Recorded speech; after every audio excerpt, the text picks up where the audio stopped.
যে Facebook official Facebook page রয়েছে, এর মাধ্যমে আমরা অনেকগুলো আলোচনা অনুষ্ঠান নানা বিষয়ে মণিপুরি ভাষা, বিভিন্ন সংস্কৃতির বিভিন্ন বিষয় নিয়ে, ভাষার বিভিন্ন বিষয় নিয়ে, ইতিহাস ঐতিহ্য ইত্যাদি বিষয় নিয়ে আমরা নানা আলোচনা মণিপুরি ভাষায় আমরা গত 2 বছর প্রায় নিরলসভাবে করে আসছি। তো আজকে এই প্রথম বাংলাদেশের মহান স্বাধীনতা দিবস উপলক্ষে এই বিশেষ আয়োজন করেছি এবং সেই আয়োজনে আমরা এই বিষয়টির উপরে, আমাদের নির্ধারিত বিষয়ের উপরে আলোচনা করব। আমাদের অতিথিজন রয়েছেন যারা, তারা বিস্তারিত আলোচনা করবেন এবং একই সাথে আমরা রেখেছি আমরা আবৃত্তি শিল্পীদেরকে আমরা আমন্ত্রণ জানিয়েছি, তারা আবৃত্তি করবেন এই অনুষ্ঠানে। আপনাদের সকলকে এই অনুষ্ঠান দেখার আমন্ত্রণ থাকলো এবং একই সাথে আমরা লাইভে আছি মণিপুরি মিররের অফিসিয়াল ইউটিউব চ্যানেল থেকে এবং মণিপুরি মিররের ফেসবুক পাতা থেকে আমরা লাইভে আছি। আপনারা কমেন্ট করুন, আপনাদের কমেন্টের জবাব আমরা যথাসাধ্য দেওয়ার চেষ্টা করব, আপনাদের সাথে সবসময় থাকার চেষ্টা করব। আশা করি আপনারা অনুষ্ঠানটি উপভোগ করবেন। আমি প্রথমেই আজকের অনুষ্ঠানের অতিথি, আজকের আলোচনা অনুষ্ঠানের সম্মানিত অতিথি, তাদের সাথে আপনাদেরকে পরিচয় করিয়ে দিতে চাই। তাদের নাম বললেই আপনারা সাথে সাথে চিনে যাবেন, তাদেরকে অতিরিক্ত বর্ণনার কোনো প্রয়োজন আছে বলে মনে করি না, তবুও আমি নামগুলো বলছি। আমি শ্রদ্ধার সাথে আমন্ত্রণ জানাচ্ছি জনাব তাজুল মোহাম্মদ, মুক্তিযুদ্ধের বিশিষ্ট গবেষক এবং বাংলা একাডেমি পুরস্কারপ্রাপ্ত গবেষক জনাব তাজুল ইসলাম। তাজুল ভাই, আপনাকে নমস্কার এবং আজকের অনুষ্ঠানে আপনাকে স্বাগত জানাচ্ছি। নমস্কার, শুভ সময় সকলের জন্য, আর স্বাধীনতা দিবসের শুভেচ্ছা। আপনাকে অসংখ্য ধন্যবাদ। আমি আসবো একে একে। আমাদের সাথে যুক্ত হয়েছেন আমাদের আজকে আলোচনা, এই অনুষ্ঠানের বিশেষ আয়োজনের আরেকজন সম্মানিত অতিথি জনাব শাহ মুস্তাইন বিল্লাহ। বিল্লাহ ভাই, আপনাকে অসংখ্য ধন্যবাদ এবং আপনাকে স্বাগত এই অনুষ্ঠানে। ধন্যবাদ। দর্শক মণ্ডলী, আপনারা জানেন জনাব শাহ মুস্তাইন বিল্লাহ বিশিষ্ট রাজনীতিবিদ, সাবেক রাজনীতিবিদ এবং রাজনৈতিক ভাষ্যকার, এবং বর্তমানে তিনি কানাডার মন্ট্রিয়ালে আছেন। VAGB নামে, voice for accountability and good governance Bangladesh, VAGB প্রতিষ্ঠানের এই সংস্থার প্রতিষ্ঠাতা এবং বর্তমান সভাপতি। বিল্লাহ ভাই, আপনাকে অসংখ্য ধন্যবাদ। আমরা জানি যে আপনার শারীরিক কিছু প্রতিবন্ধকতা রয়েছে, তার মধ্যে আমাদেরকে সময় দিয়েছেন, আমরা কৃতজ্ঞতা জানাই। আমি এখনই আসবো আপনার কাছে। আমাদের দর্শক মণ্ডলী, আমাদের সাথে সম্মানিত অতিথি হিসেবে আরো রয়েছেন জনাব একেশ্বরাম। আপনারা জানেন যে জনাব একেশ্বরাম বাংলাদেশের মণিপুরি কবি এবং গবেষক। বাংলাদেশের মণিপুরি সংস্কৃতি এবং সাহিত্য চর্চায় যিনি পুরোধার ভূমিকা পালন করে চলেছেন। আমরা অত্যন্ত কৃতজ্ঞ। আপনাকে অসংখ্য ধন্যবাদ আমাদের এই অনুষ্ঠানে যুক্ত হওয়ার জন্য। অসংখ্য ধন্যবাদ মণিপুরি মিররকেও এই ধরনের একটা আয়োজন করার জন্য এবং আমাকেও যুক্ত করার জন্য। ধন্যবাদ সকল। অসংখ্য ধন্যবাদ। আমি আরেকজন অতিথি রয়েছেন আমাদের জনাব অপূর্ব শর্মা, সাংবাদিক। তিনি ঢাকা থেকে যুক্ত হওয়ার কথা রয়েছেন। আমি জানি না, আমাদের একটু কারিগরি সমস্যার কারণে এখন যে কোনো সময় উনি আমাদের সাথে লাইভে চলে আসবেন। তো উনি আসার সাথে সাথে আমরা ওনার সাথে আলোচনা করতে পারবো আশা করি। আমি এই বলে শুরু করতে চাই যে আমি প্রথমেই বিল্লাহ ভাই, আপনার কাছে যদি আসি, আমরা আজকের যে বিষয়টা আমরা যেটা নিয়ে আলোচনা করতে চাই, বাংলাদেশের মহান মুক্তিযুদ্ধে ক্ষুদ্র জাতিসত্তাদের অংশগ্রহণ এবং তাদের ত্যাগ এবং তাদের অংশগ্রহণের যে নানা মাত্রা রয়েছে, সেই বিষয়টা নিয়ে আমরা আলোচনা করতে চাই এবং একই সাথে বর্তমান বাংলাদেশ প্রেক্ষিত, এই বিষয়টাকে আমরা একটু সামনে আনতে চাই। আপনারা আশা করি বিশদভাবে এই বিষয়গুলো নিয়ে আলোচনা করবেন, একই সাথে অন্যান্য যে প্রাসঙ্গিক বিষয়গুলো থাকবে সেই বিষয়গুলোতেও আলোকপাত করবেন। তো আমি প্রথমেই বিল্লাহ ভাই আপনার কাছে আসতে চাই। আপনাকে আমরা যদি বলি যে এটা তো সত্য যে বাঙালি জনগোষ্ঠীর সাথে সাথে মহান মুক্তিযুদ্ধে আমাদের যারা বাংলাদেশের অন্যান্য যে ক্ষুদ্র জাতিসত্তা বলে আমরা যাদেরকে চিনি, ক্ষুদ্র ক্ষুদ্র যে নৃগোষ্ঠীগুলো রয়েছেন, তাদেরও সমান অংশগ্রহণ ছিল। তারাও তো একই আবেগ এবং একই দেশপ্রেমে উদ্বুদ্ধ হয়ে তখন জাতির পিতার আহ্বানে উদ্বুদ্ধ হয়ে ওনারাও তো যুদ্ধে অংশগ্রহণ করেছিলেন। আপনার আপনার মূল্যায়নটা যদি একটু বলেন, এইভাবে যদি আমরা একটু শুরু করতে পারি। আমি জনাব বিল্লাহ ভাই। শুরুতে একটু বলে রাখি, আমি আধা ঘন্টা আগে হামুমদাকে কল দিয়েছিলাম। রাত আড়াইটার দিকে হঠাৎ করে আমার শরীরটা খুব বেশি রকম খারাপ হয়ে যায়। এখন গলার ভয়েসটা দেখতে পাচ্ছেন, বোধহয় শুনতে পাচ্ছেন, জি খুব ভারী হয়ে গেছে। আমার খুব একটা বড় বিপদ গেল এই শেষ রাতটায় আর কি। এটা এফেক্ট এখন আমার এখানে আছে। সেই জন্য ওনাকে রিকোয়েস্ট করছিলাম যে আমি যাতে খুব অল্প সময়ের মধ্যে রেহাই পাই আর কি। আমি এসে যোগদান করবো, তবে আমি তাড়াতাড়ি চলে যেতে চাই, বিকজ আমার হেডটা খুব পারমিট করছে না আমাকে বেশিক্ষণ বসতে এখানে। ধন্যবাদ আমাকে বলার জন্য, এই অনুষ্ঠানে উপস্থিত থাকার জন্য, থাকতে বলার জন্য। যে বিষয়টা আপনি উত্থাপন করলেন, এটা তো আমাদের জাতির একটি অন্যতম গুরুত্বপূর্ণ বিষয়, যেটা প্রতিনিয়ত আমাদের মধ্যে আলোচনা হওয়া উচিত, এবং যে জায়গাগুলোতে বৈসাদৃশ্য আছে সেগুলো কিভাবে ঘটানো যায় সে বিষয়ে পথ সন্ধানের চেষ্টা করা উচিত। গতকালকে বিএজিবির আলোচনা সভায় আপনি নিজে উপস্থিত ছিলেন, এবং সেখানে আমি উল্লেখ করেছিলাম যে মহান মুক্তিযুদ্ধের সময় যদিও বিষয়টা ছিল এরকম, বঙ্গবন্ধু তো সাধারণ মানুষের ভাষায় কথা বলতেন, সেই জন্য সেই সময় কথাটা যেরকম ছিল মানুষের মধ্যে, সেটা হলো বাঙালি এবং বিহারি। এই যে বৈষম্যটা, সেটা বাঙালি এবং বিহারি এই দুই গোষ্ঠীর মধ্যে বৈষম্য, এবং এক্ষেত্রে বাঙালিরা বিহারীদের দ্বারা অত্যাচারিত, নিপীড়িত, শোষিত। সে কারণেই আমাদের এই জাতীয়তাবাদী আন্দোলন। কিন্তু এই যে বিহারি শব্দটা ব্যবহার করা হয় পাকিস্তানিদের ক্ষেত্রে, আর আমাদের দেশে বাঙালি শব্দটা ব্যবহার করা হয়, এটা মূল বিষয়টা হলো যে খুব সংক্ষেপে এই চিত্রটাকে সামনে নিয়ে আসা। যেমন পাকিস্তানের বেশ কয়েকটা জাতিগোষ্ঠী আছে, পাঞ্জাবি বলেন, সিন্ধি বলেন, পশতুভাষী বলেন, আরো অনেকেই আছে। কিন্তু এখানে আমরা সবাইকে, ওই সব পাকিস্তানিদেরকে যারা উর্দু ভাষায় কথা বলতো, আমরা ছোটবেলায় দেখেছি তাদের সবাইকে বিহারি বলা হয়। অর্থাৎ কাগজে পত্রে পুস্তকে যাই কিছু থাক না কেন, যে ধরনের ব্যাখ্যা এবং সংজ্ঞায় থাক না কেন, সাধারণভাবে সেই সময় বাঙালি এবং বিহারি এই কথাটাই রাজনৈতিক মহলে খুব বেশি মাত্রায় সহজবোধ্য ছিল, এবং বঙ্গবন্ধু এভাবে কথা বলেছেন।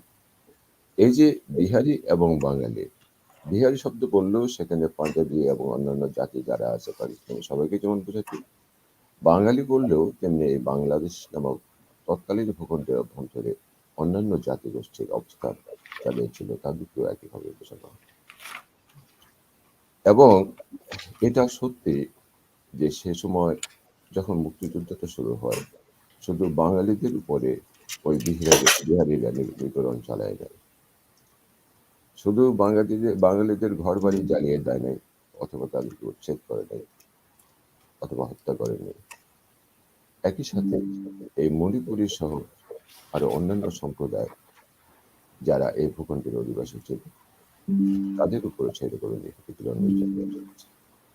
ঠিক একইভাবে প্রতিরোধ সংগ্রামের বিষয়টা যখন এসেছে, মুক্তিযুদ্ধের বিষয়টা যখন এসেছে, তখন শুধু এই বাঙালি জনগোষ্ঠী এই মুক্তিযুদ্ধে অংশগ্রহণ করে নাই, একই সাথে সেই আপনার চাকমা বলেন, মণিপুরি বলেন, হাজং বলেন, কুচ বলেন, গারো বলেন, আপনার সাঁওতাল বলেন, এরকম আরো অনেক জাতিগোষ্ঠী আছে আমাদের দেশে। তারা সবাই ওই সময় কিন্তু মুক্তিযুদ্ধে অংশগ্রহণ করেছিল। তাদের জনসংখ্যা অনুপাতে তাদের রিপ্রেজেন্টেশন কম ছিল, এটা স্বাভাবিক, কিন্তু তাদের অংশগ্রহণটা সেখানে ছিল। শুধু অংশগ্রহণ নয়, কিন্তু আমি আরেকটা বিষয় বলি, আমার বাড়ি সীমান্ত এলাকায়, সীমান্ত থেকে 5 মাইল ভেতরে। তো আমাদের ওই অঞ্চলটা পাহাড়ি অঞ্চল, ওই এলাকায় গারো, তারপরে হাজং, এই দুটো সম্প্রদায়ের লোকের বেশি বসবাস করে। তো তারা যে শুধু অংশগ্রহণ করেছে মুক্তিযুদ্ধে এমন নয়, যারা এই শহর অঞ্চল থেকে বিতাড়িত হয়ে আশ্রয়ের জন্য ভারতের দিকে পাড়ি দিয়েছে, অথবা অনেক তরুণ যুবক যারা মুক্তিযুদ্ধে অংশগ্রহণ করার জন্য সীমান্ত অতিক্রমের চেষ্টা করেছে, ওই সময় তাদেরকে বিভিন্নভাবে গারো সম্প্রদায়ের লোকেরা তারা কিন্তু সাহায্য করেছে, থাকতে দিয়েছে, খেতে দিয়েছে, পথ দেখিয়েছে কোথায় কিভাবে যেতে হবে, সেটাও কিন্তু মুক্তিযুদ্ধ। এভাবে সব সম্প্রদায়ের লোকেরাই কিন্তু সেই সময় মুক্তিযুদ্ধটা করেছে। যদিও রাজনৈতিক পরিভাষায় তখন বাঙালি এবং বিহারি এই দুটো শব্দই সে সময় প্রচলিত ছিল। যাই হোক, এটা হলো আমাদের মুক্তিযুদ্ধের প্রেক্ষাপট। পরবর্তী সময়ে আমরা যেটা আশা করেছিলাম যে বাংলাদেশে সকল জাতিগোষ্ঠী নৃগোষ্ঠী তাদের আত্মবিকাশের পথ উন্মুক্ত থাকবে। স্বাধীন দেশে আমরা এটা প্রত্যাশা করেছিলাম। আমি বিশদ আলোচনায় না যেও বলতে পারি যে আমাদের সেই প্রত্যাশাই থেকে গেছে, তেমন কোনো উল্লেখযোগ্য উন্নতি আমরা দেখতে পাইনি। তো এটা শুধু আমাদের যে একটা নৈতিক বিষয় তা না, কিন্তু এটা একটা মানবিক বিষয় বটে। যদি মানবতার বিষয় আসে তাহলে তো আমাদের গোড়ার কথাটা হচ্ছে যে মানুষকে বিচার করতে হবে মানুষ হিসেবে, সে যে রঙেরই হোক না কেন, কালো হোক, সাদা হোক, পীত হোক, বাদামি হোক, যে রঙেরই হোক না কেন, তাকে মানুষ হিসেবে দেখতে হবে এবং সমমর্যাদা দিয়ে দেখতে হবে। তিনি যে ভাষাভাষীর মানুষই হোক না কেন, তাকে সমমর্যাদা দিয়ে দেখতে হবে। তিনি যে ধরনের খাদ্যাভাসে অভ্যস্ত হয়ে থাকুন না কেন, যে ধরনের জীবন আচারে অভ্যস্ত থাকুন না কেন, সেটি যদি অনৈতিক কিছু না হয়, তাহলে তার প্রতি আমাদের সহমর্মিতা থাকতে হবে। আর ওই অধিকারটুকু আমাদের স্বীকার করে নিতে হবে যে তার ইচ্ছা মতো তিনি চলবেন। এটা হলো মৌলিক কথা। কিন্তু দুঃখের বিষয় যে মানবতার এই মৌলিক বিষয়টি রাজনীতির ক্ষেত্রে বারে বারে উপস্থিত হয়েছে, আমাদের দেশে হয়েছে, পৃথিবীর অন্যান্য অঞ্চলেও হয়েছে। এখন বাংলাদেশের যে অবস্থাটা আমরা দেখতে পাচ্ছি যে অর্থনৈতিক প্রবৃদ্ধি আমাদের অনেক ধরনের সুযোগ তৈরি করে দিয়েছে। একটা সময় হয়তো ছিল এরকম যে স্বাদ আছে কিন্তু সাধ্য নেই, কিন্তু এখন সাধ্য আছে। যদি এর সাথে স্বাদটা যুক্ত হয় তাহলে একটা সম্ভাবনা আমরা দেখতে পাই, ফল দেখতে পাই। এই এই এই নৃগোষ্ঠী যে কয়েকটি আছে বাংলাদেশে, তাদের মূল সদস্য সংখ্যা কত সেই সংখ্যাটা আমার জানা নেই, কিন্তু সেটা অবশ্যই খুব বেশি নয়। আমাদের রাষ্ট্র যদি চায় দেশের এই অর্থনৈতিক উন্নতির সময়ে যে তারা নানাভাবে এই গোষ্ঠীগুলোকে তাদের নিজ সংস্কৃতি, ভাষা এবং জীবনধারা বিকাশের পথে সহযোগিতা করবে, তারা কিন্তু করতে পারে। এখন সেই সামর্থ্য সরকারের আছে, এখন সেটা লাগবে সদিচ্ছা, এর সাথে সদিচ্ছা যুক্ত হতে হবে। তো সেই জন্য আমি আজকে আপনাদের এই অনুষ্ঠানে আমি আমার পক্ষ থেকে এবং ভিএজিবির পক্ষ থেকে এটুকু বলতে চাই যে আপনাদের পরিচয় রক্ষা করার জন্য, মানুষ হিসেবে মর্যাদা রক্ষা করার জন্য এবং আপনাদের চিত্তের বিকাশ, মননের বিকাশ ঘটানোর জন্য, সমাজ এবং রাষ্ট্রে সমমর্যাদা লাভের জন্য আপনাদের যে প্রয়াস, সেটাকে আমি অভিনন্দন জানাই এবং আপনাদের এই প্রয়াসের সাথে আমার নৈতিকভাবে যতটুকু সংশ্লিষ্ট থাকা সম্ভব আমি আপনাদের সাথে সংশ্লিষ্ট থাকব। এবং আমি শুরুতেই যেটা বলেছিলাম যে আমারও ছোটকাল থেকে সেরকমই মনে হয়েছে যে মানুষ তো মানুষই, বিভিন্ন রঙের হবে, বিভিন্ন ভাষার হবে, কিন্তু ওই যে একটা কবিতা পড়েছিলাম ছোটবেলায় যে সবার ভেতরে সবার সমান রাঙা, উপরে রং যাই হোক না কেন ভিতরে রংটা সবারই লাল। আমি এটা দ্বারা খুবই ইনফ্লুয়েন্স ছিলাম ছোটবেলা থেকেই। সেই কারণে আমি মনে করি যে সকল মানুষ, তিনি যে সম্প্রদায়েরই হন, যে জাতিগোষ্ঠীরই হন, সে যে ভাষারই হন, যে অভ্যাসেরই হন, তিনি সমমর্যাদা পাওয়ার অধিকার রাখেন। আমি এটাকে বিশ্বাস করি। আজকের এই অনুষ্ঠানে আমি আপনাদের প্রতি আমার সহমর্মিতা, আমার সমর্থন এবং পূর্ণ সংহতি জানাই এবং একই সাথে বর্তমান সরকারের কাছে আমরা আবেদন জানাতে চাই যে এখন একটা সুযোগ তৈরি হয়েছে সকল সম্প্রদায়ের মানুষগুলো, এটা ধর্মীয় সম্প্রদায় হোক আর জাতিগত সম্প্রদায় হোক, নৃগোষ্ঠীগত দিক থেকে হোক, সমস্ত মানুষকে তাদের মৌলিক অধিকার রক্ষার জন্য রাষ্ট্রের পক্ষ থেকে যে পৃষ্ঠপোষকতা দেওয়া দরকার সেটা আপনারা দেবেন। তাহলে আমাদের রাষ্ট্রের চেহারাটা আরো সুন্দর হবে, আমাদের স্বাধীনতা আরো অর্থবহ হবে, সকল মানুষের কাছে সেই স্বাধীনতার স্বাদটা এভাবেই কেবল পৌঁছানো সম্ভব হবে। তো আমি আমার কথা এখানে আমি শেষ করতে চাই। আমি আর কিছুক্ষণ থাকবো আপনাদের কথা শোনার জন্য। যদি খুব বেশি অসুবিধা বোধ করি তাহলে আমি চলে গেলাম। আপনাদেরকে ধন্যবাদ। আপনাকে অসংখ্য ধন্যবাদ। আমি একটু আপনার কথার প্রসঙ্গ ধরে আমি আরেকটু আপনার কাছ থেকে জানতে চাচ্ছিলাম যে সেটা হচ্ছে যে আপনি বলেছেন যে বর্তমান সরকারের সেই সময় হয়েছে এবং সেই সামর্থ্যও রয়েছে। এখন অন্যান্য জাতি গোষ্ঠী যারা আছে তাদেরকে সমান মর্যাদা এবং সমান অধিকার প্রতিষ্ঠার ক্ষেত্রে সরকারের ভূমিকা রাখার সুযোগ এসেছে। কিন্তু কথাটি হচ্ছে যে এখনো আমাদের সংবিধানে আমরা জানি ধর্মনিরপেক্ষতা চলে গেছে সংবিধান থেকে। আমাদের বিসমিল্লাহ প্রতিষ্ঠিত হয়েছে সংবিধানে।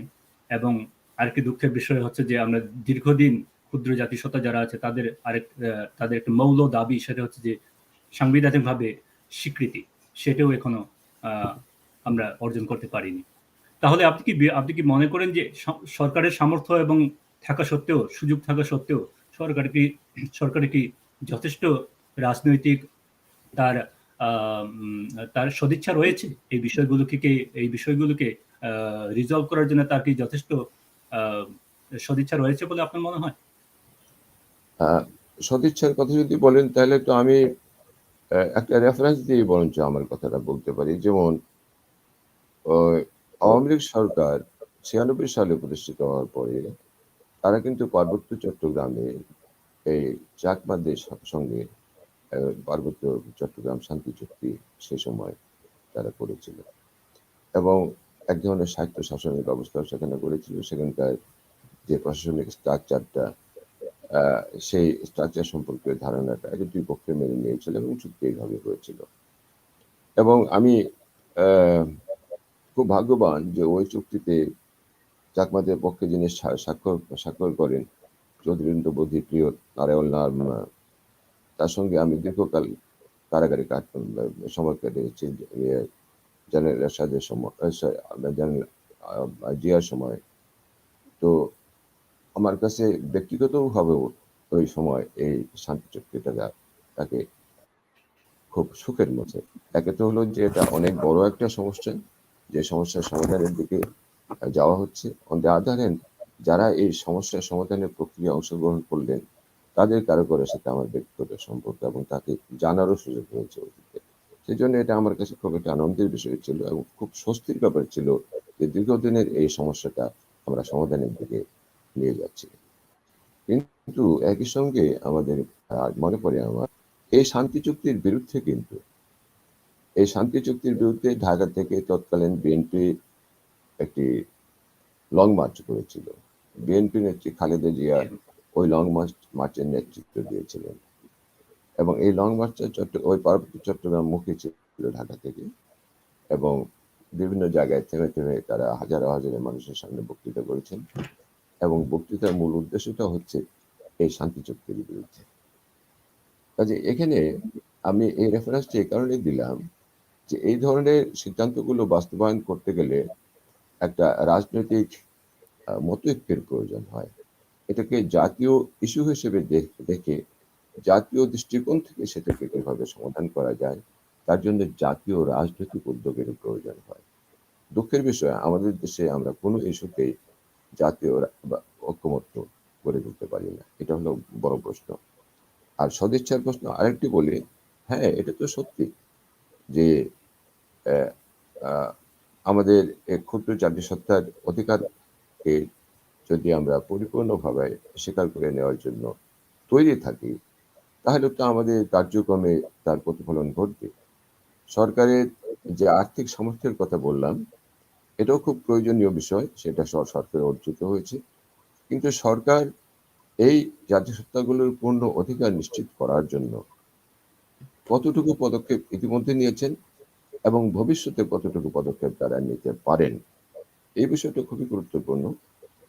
তবে আমি মনে করব এটা যে সরকার তার যে মানবিক দায়িত্ববোধ আছে সেটাকে সবচেয়ে বেশি গুরুত্ব দিবেন এবং দিয়ে এই ক্ষুদ্র জাতিসত্তাগুলোর অস্তিত্ব কিভাবে রক্ষিত হয়, কিভাবে তাদের বিকাশের ধারা বহমান থাকে, কিভাবে তারা নিজেদের পরিচয়কে আরো সংহত করতে পারে এবং সেই পরিচয় গর্বের সাথে বহন করতে পারে, সেই রকম একটা সাংবিধানিক ব্যবস্থা এবং সামাজিক, রাজনৈতিক এবং সাংস্কৃতিক ব্যবস্থা যাতে করা সম্ভব হয়, সরকার সেদিকে দৃষ্টিকোণ দিবেন। আমি এটুকু আশা করব সরকারের কাছে এবং আমাদের প্রতিষ্ঠানের কাছ থেকে এটা দাবিও করব। ধন্যবাদ। আপনাকে অসংখ্য ধন্যবাদ। আমরা আসবো আপনার কাছে, আরো বারে বারে আসবো। আমরা এই পর্যায়ে একটা আবৃত্তি শুনে আছি। আমরা আমাদের মাঝে উপস্থিত রয়েছেন এখন কানাডার টরন্টো থেকে শিল্পী, সঙ্গীত শিল্পী এবং আবৃত্তি শিল্পী শিখা আখতারি আহমদ। শিখা আখতারি আহমদ, আপনাকে অসংখ্য ধন্যবাদ আমাদের এই আয়োজনে সংযুক্ত হবার জন্য। এবং আসলে আমরা খুবই সত্যি আনন্দিত আপনার উপস্থিতি আমরা পেয়েছি। আমাদের আমন্ত্রণে আপনি সাদরে গ্রহণ করেছেন এবং আমরা আশা করছি আপনার কাছ থেকে আমরা আবৃত্তি শুনবো, একই সাথে আপনার বক্তব্যও শুনবো।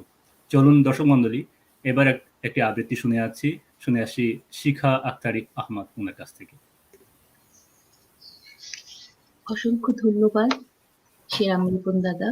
আমি কৃতজ্ঞতা জানাই মণিপুরি মিররের এই স্বাধীনতার জন্য আয়োজিত অনুষ্ঠানকে, এবং এই প্ল্যাটফর্মে একই সঙ্গে এরকম গুণীজনের সঙ্গে আমি একই সাথে স্টেজ শেয়ার করছি। আমি নিজেকে গর্বিত মনে করছি।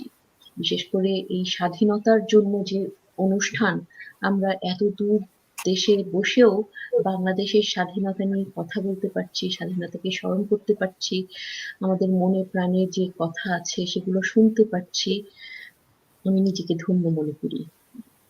আমি আসলে কথা শুনছিলাম এবং খুবই মন্ত্রমুগ্ধের মতন আমি হারিয়ে যাচ্ছিলাম অনেক রকমের কথাতেই। একটি আবৃত্তি করছি, খুব প্রাসঙ্গিক। কবিতার নাম স্বাধীনতা, এই শব্দটি কিভাবে আমাদের হলো। কবি নির্মলেন্দু গুণের লেখা পড়ছি। একটি কবিতা লেখা হবে, তার জন্য অপেক্ষা উত্তেজনা নিয়ে লক্ষ লক্ষ উন্মত্ত অধীর ব্যাকুল বিদ্রোহী শ্রোতা বসে আছে ভোর থেকে জনসমুদ্রের উদ্যান সৈকতে। কখন আসবে কবি? এই শিশু পার্ক সেদিন ছিল না, এই বৃক্ষে ফুলে শোভিত উদ্যান সেদিন ছিল না, এই তন্দ্রাচ্ছন্ন বিবর্ণ বিকেল সেদিন ছিল না। তাহলে কেমন ছিল সেদিনের সেই বিকেল বেলাটি? তাহলে কেমন ছিল শিশু পার্কে, বেঞ্চে, বৃক্ষে, ফুলের বাগানে ঢেকে দেয়া এই ঢাকার হৃদয় মাঠখানি? জানি সেদিনের সব স্মৃতি মুছে দিতে হয়েছে উদ্যত কালো হাত। তাই দেখি কবিহীন এই বিমুখ প্রান্তরে আজ কবির বিরুদ্ধে কবি, মাঠের বিরুদ্ধে মাঠ, বিকেলের বিরুদ্ধে বিকেল, উদ্যানের বিরুদ্ধে উদ্যান, মার্চের বিরুদ্ধে মার্চ। হে অনাগত শিশু, হে আগামী দিনের কবি, শিশু পার্কের রঙিন দোলনায় দোল খেতে খেতে তুমি একদিন সব জানতে পারবে। আমি তোমাদের কথা ভেবে লিখে রেখে যাচ্ছি সেই শ্রেষ্ঠ বিকেলের গল্প। সেদিনের এই উদ্যানের রূপ ছিল ভিন্নতর।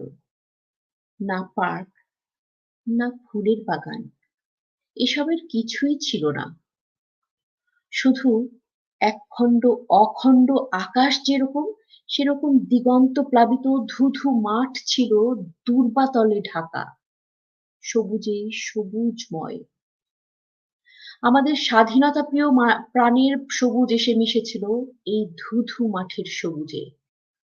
কপালে কবজিতে লাল শালু বেঁধে এই মাঠে ছুটে এসেছিল কারখানা থেকে লোহার শ্রমিক। লাঙল জোয়াল কাঁধে এসেছিল ঝাঁক বেঁধে উলঙ্গ কৃষক। পুলিশের অস্ত্র কেড়ে নিয়ে এসেছিল প্রদীপ্ত যুবক। হাতের মুঠোয় মৃত্যু, চোখে স্বপ্ন নিয়ে এসেছিল মধ্যবিত্ত, নিম্ন মধ্যবিত্ত, কেরানি, করুণ, নারী, বৃদ্ধ, বেশ্যা, ভবঘুরে। আর তোমাদের মতো শিশু পাতাকুড়ানিরা দল বেঁধে একটি কবিতা পড়া হবে, তার জন্য কি ব্যাকুল প্রতীক্ষা মানুষের। কখন আসবে কবি, কখন আসবে কবি? শত বছরের শত সংগ্রাম শেষে রবীন্দ্রনাথের মতো দৃপ্ত পায়ে হেঁটে অতঃপর কবি এসে জনতার মঞ্চে দাঁড়ালেন। তখন পলকে দারুণ ঝলকে তরিতে উঠিল জল, হৃদয়ে হৃদয়ে লাগিল দোলা, জনসমুদ্রে জাগিল জোয়ার, সকল দুয়ার খোলা। কে রোধে তাহার বজ্রকণ্ঠ বাণী, শোনালেন তার অমর কবিতাখানি। এবারের সংগ্রাম আমাদের মুক্তির সংগ্রাম, এবারের সংগ্রাম আমাদের স্বাধীনতার সংগ্রাম। সেই থেকে স্বাধীনতা শব্দটি আমাদের। আপনাকে অসংখ্য ধন্যবাদ। আসলে আমি মুগ্ধ হয়ে শুনছিলাম। এই কবিতাটি যতবার পড়া হয় ততবারই আমাদের মনে হয় যে আমাদের শরীরের মধ্যে এক ধরনের অনুরণন তৈরি হয়। যতবারই পড়ি ততবারে মনে হয় যেন এই প্রথমবার পড়ছি, এই প্রথমবার শুনছি। আপনার কাছ থেকে আবার এই কবিতাটি শুনতে পেরেছি, সত্যি সত্যি অসাধারণ লাগলো আমাদের। আপনাকে আবারও ধন্যবাদ জানাই। আমরা আশা করি আপনার কাছ থেকে আরেকটা কবিতা শুনতে পারবো। আপনি আছেন, আমাদের সাথে থাকুন। দর্শক মণ্ডলী, আমরা আনন্দের সাথে জানাচ্ছি আমাদের সাথে এখন যুক্ত হয়েছেন মণিপুরি মিররের এডিটর ইন চিফ এবং প্রকাশক কবি হামম প্রমোদ। আমি আলোচনার এই পর্যায়ে ওনাকে আমন্ত্রণ জানাই আজকের আলোচনা অনুষ্ঠানের বাকি অংশটুকু সমন্বয় করার জন্য। তো চলুন হামম প্রমোদ দাদা, আপনার কাছে যাই। দাদা আপনার একটু আনমিউট করুন। হ্যাঁ, খুরমজারি, নমস্কার সবাইকে। আমি বেশি কথা বলা না, যেহেতু আমরা একটু দেরিও হয়ে গেছি। আমরা সরাসরি এবার তাজুল মোহাম্মদ এর কাছে আমরা যাই। তাজুল ভাইয়ের কথা আমরা সবাই জানি। উনি 80 দশক থেকে শুরু করে সারা বাংলাদেশে, বিশেষ করে আমাদের সিলেট অঞ্চল তো আছে, এবং সারা বাংলাদেশে মুক্তিযুদ্ধের বিভিন্ন রণাঙ্গন, মুক্তিযুদ্ধের সাথে যারা জড়িত আছেন তাদের কথা নিয়ে অনরস কাজ করে যাচ্ছেন। বর্তমানে কানাডায় প্রবাসী জীবনযাপন করছেন। আপনারা জানেন যে উনার জন্ম কিন্তু আমাদের সিলেটের কুলাউড়া উপজেলার সাধনপুর গ্রামে। ওইখান থেকে একদম শুরু করে মানে পুরো সিলেটের আমাদের চা বাগান থেকে শুরু করে মণিপুরি, উনার সবার সাথে উনার সেই হৃদ্যতাপূর্ণ সম্পর্ক আছে। তো আমরা উনার কাছ থেকে বাংলাদেশের এমনি মুক্তিযুদ্ধ সম্পর্কে তো জানবই, পাশাপাশি মুক্তিযুদ্ধে যে ক্ষুদ্র জাতিসত্তা বা আদিবাসী এবং আমরা যেটা বলি যে জাতিগত সংখ্যালঘু, তাদের সম্পর্কেও উনার যতটুকু অভিজ্ঞতা আছে আমরা তাজুল ভাইয়ের কাছ থেকে শুনি। তাজুল ভাই প্লিজ, আপনি একটু আনমিউট করতে হবে। হামুমদা, ধন্যবাদ সকল অতিথিকে। সবাই আমার শুভেচ্ছা নেবেন। আর আমি শুরুতেই স্মরণ করছি যার আহ্বানে জাতি ঝাঁপিয়ে পড়েছিল যুদ্ধে, যার আহ্বানে বাংলাদেশ একটি স্বাধীন রাষ্ট্র হিসেবে প্রতিষ্ঠিত হয়েছে, সেই মহান পুরুষ, বাঙালি জাতির সর্বকালের সর্বশ্রেষ্ঠ মানব বঙ্গবন্ধু শেখ মুজিবুর রহমান এবং জাতীয় চার নেতাদের, বঙ্গবন্ধুর সহকর্মীদের, মুক্তিযুদ্ধের সংগঠকদের, যারা জীবন বাজি রেখে যুদ্ধ করেছেন সেই মুক্তিযোদ্ধাদের, যারা জীবন দিয়েছেন সেই 30 লক্ষ শহীদের প্রতি শ্রদ্ধা নিবেদন করছি। 4 লক্ষ মাপুন যারা নির্যাতিত হয়েছেন তাদের প্রতি শ্রদ্ধা নিবেদন করছি। আর সকল মুক্তিযোদ্ধাদের প্রতি আরেকবার সেলিউট দিয়ে আমি যেটা বলতে চাই যে প্রথম সমস্যা আমার যে আমি ভালো কথা বলতে পারি না, আমি বক্তা না। দ্বিতীয় কথা হচ্ছে বিল্লাভাই বলার পরে আর বলার কিছু খুঁজে পাই না। সবই তো বিল্লাভাই 10 মিনিট কথা বললে আমরা 2 ঘন্টায় যা বলতে পারবো তার সারমর্ম তিনি বলে যান। তো বিল্লাভাই আজকে আছেন, অসংখ্য ধন্যবাদ। তাছাড়া এখানে আছেন বাংলাদেশের একজন শীর্ষস্থানীয় কবি, যিনি শুধু দেশে না সমগ্র মহাদেশব্যাপী যার সুনাম। তিনি বাইরে থেকেও, দেশের বাইরে থেকেও আমাদের জন্য অনেক সম্মান বয়ে এনেছেন, তার জন্য আমরা গর্বিত। আর আমার জীবনে উনি এবং ওনার মতো আরো অনেকের প্রভাব তো আছেই। ওনারা আমাকে নানাভাবে মানসিক সহায়তা দিয়েছেন, আমার মনোবল জুগিয়েছেন, নানাভাবে সহায়তা দিয়েছেন। তো আমার সেই কবি একে সেরাম, ওনার প্রতি আমার শ্রদ্ধা, আপনাদের সবার প্রতি শ্রদ্ধা জানিয়ে আমি দু চারটি কথা বলবো। মুক্তিযুদ্ধ যে কথাটা আমি গতকালকেও বলেছি, যে হঠাৎ করে একটা বাঁশি সুর বেজে উঠলো আর আমরা মুক্তিযুদ্ধে ঝাঁপ দিলাম, বিষয়টা এমন ছিল না।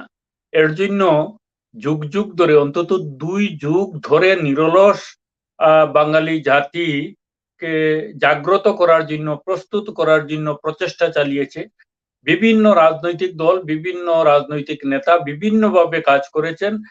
তারা এই যে নিরলসভাবে কাজ করার ফলে জনগণের মধ্যে থেকে জনগণকে সচেতন করা, তাদেরকে আন্দোলনে টেনে আনা, তাদের আন্দোলনের, তাদের চেতনার স্তর অনুযায়ী কর্মসূচি দেওয়া, সেইগুলার একটা পর্যায়ে সামনে চলে আসেন বঙ্গবন্ধু শেখ মুজিবুর রহমান, তখন ছিলেন শেখ মুজিবুর রহমান, এবং তার দলকে নিয়ে তিনি এই যে জনগণকে প্রস্তুত করা, এই যে জনগণের মনোভাব বুঝে, জনগণের মনের কথা বুঝে, জনগণের দাবি দাওয়া নিয়ে সামনে আসা এবং তাদের সেই দাবি দাওয়া নিয়ে আন্দোলন করা, তাদেরকে সম্পৃক্ত করা, সেই কাজটিতে বঙ্গবন্ধু এবং তার দল সামনে চলে আসেন সবাইকে পিছনে ফেলে, এবং এর জন্য বারবার বঙ্গবন্ধুকে জেলে যেতে হয়েছে, জেল কেটেছেন তিনি, জীবনের প্রায় 14টি বছর কারাগারে কাটিয়েছেন।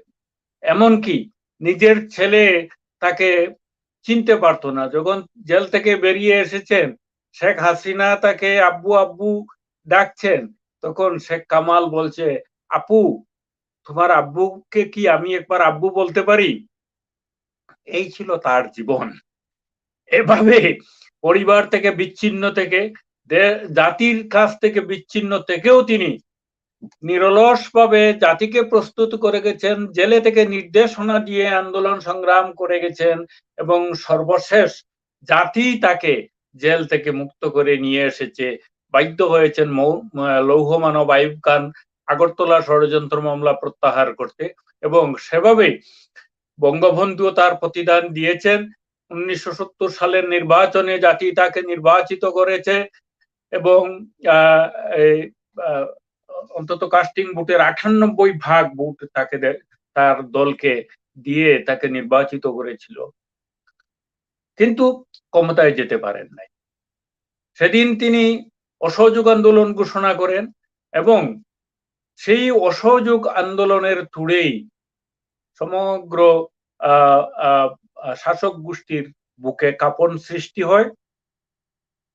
1 মার্চ ইয়াহিয়া এই অধিবেশন বাতিল করার পরে 3 মার্চ বঙ্গবন্ধু অসহযোগ আন্দোলন ঘোষণা করেন, আর 7 মার্চ রেসকোর্স ময়দানে তার জীবনের শ্রেষ্ঠ ভাষণ দিয়ে তিনি বিশ্ব জুড়ে খ্যাতি অর্জন করেছেন।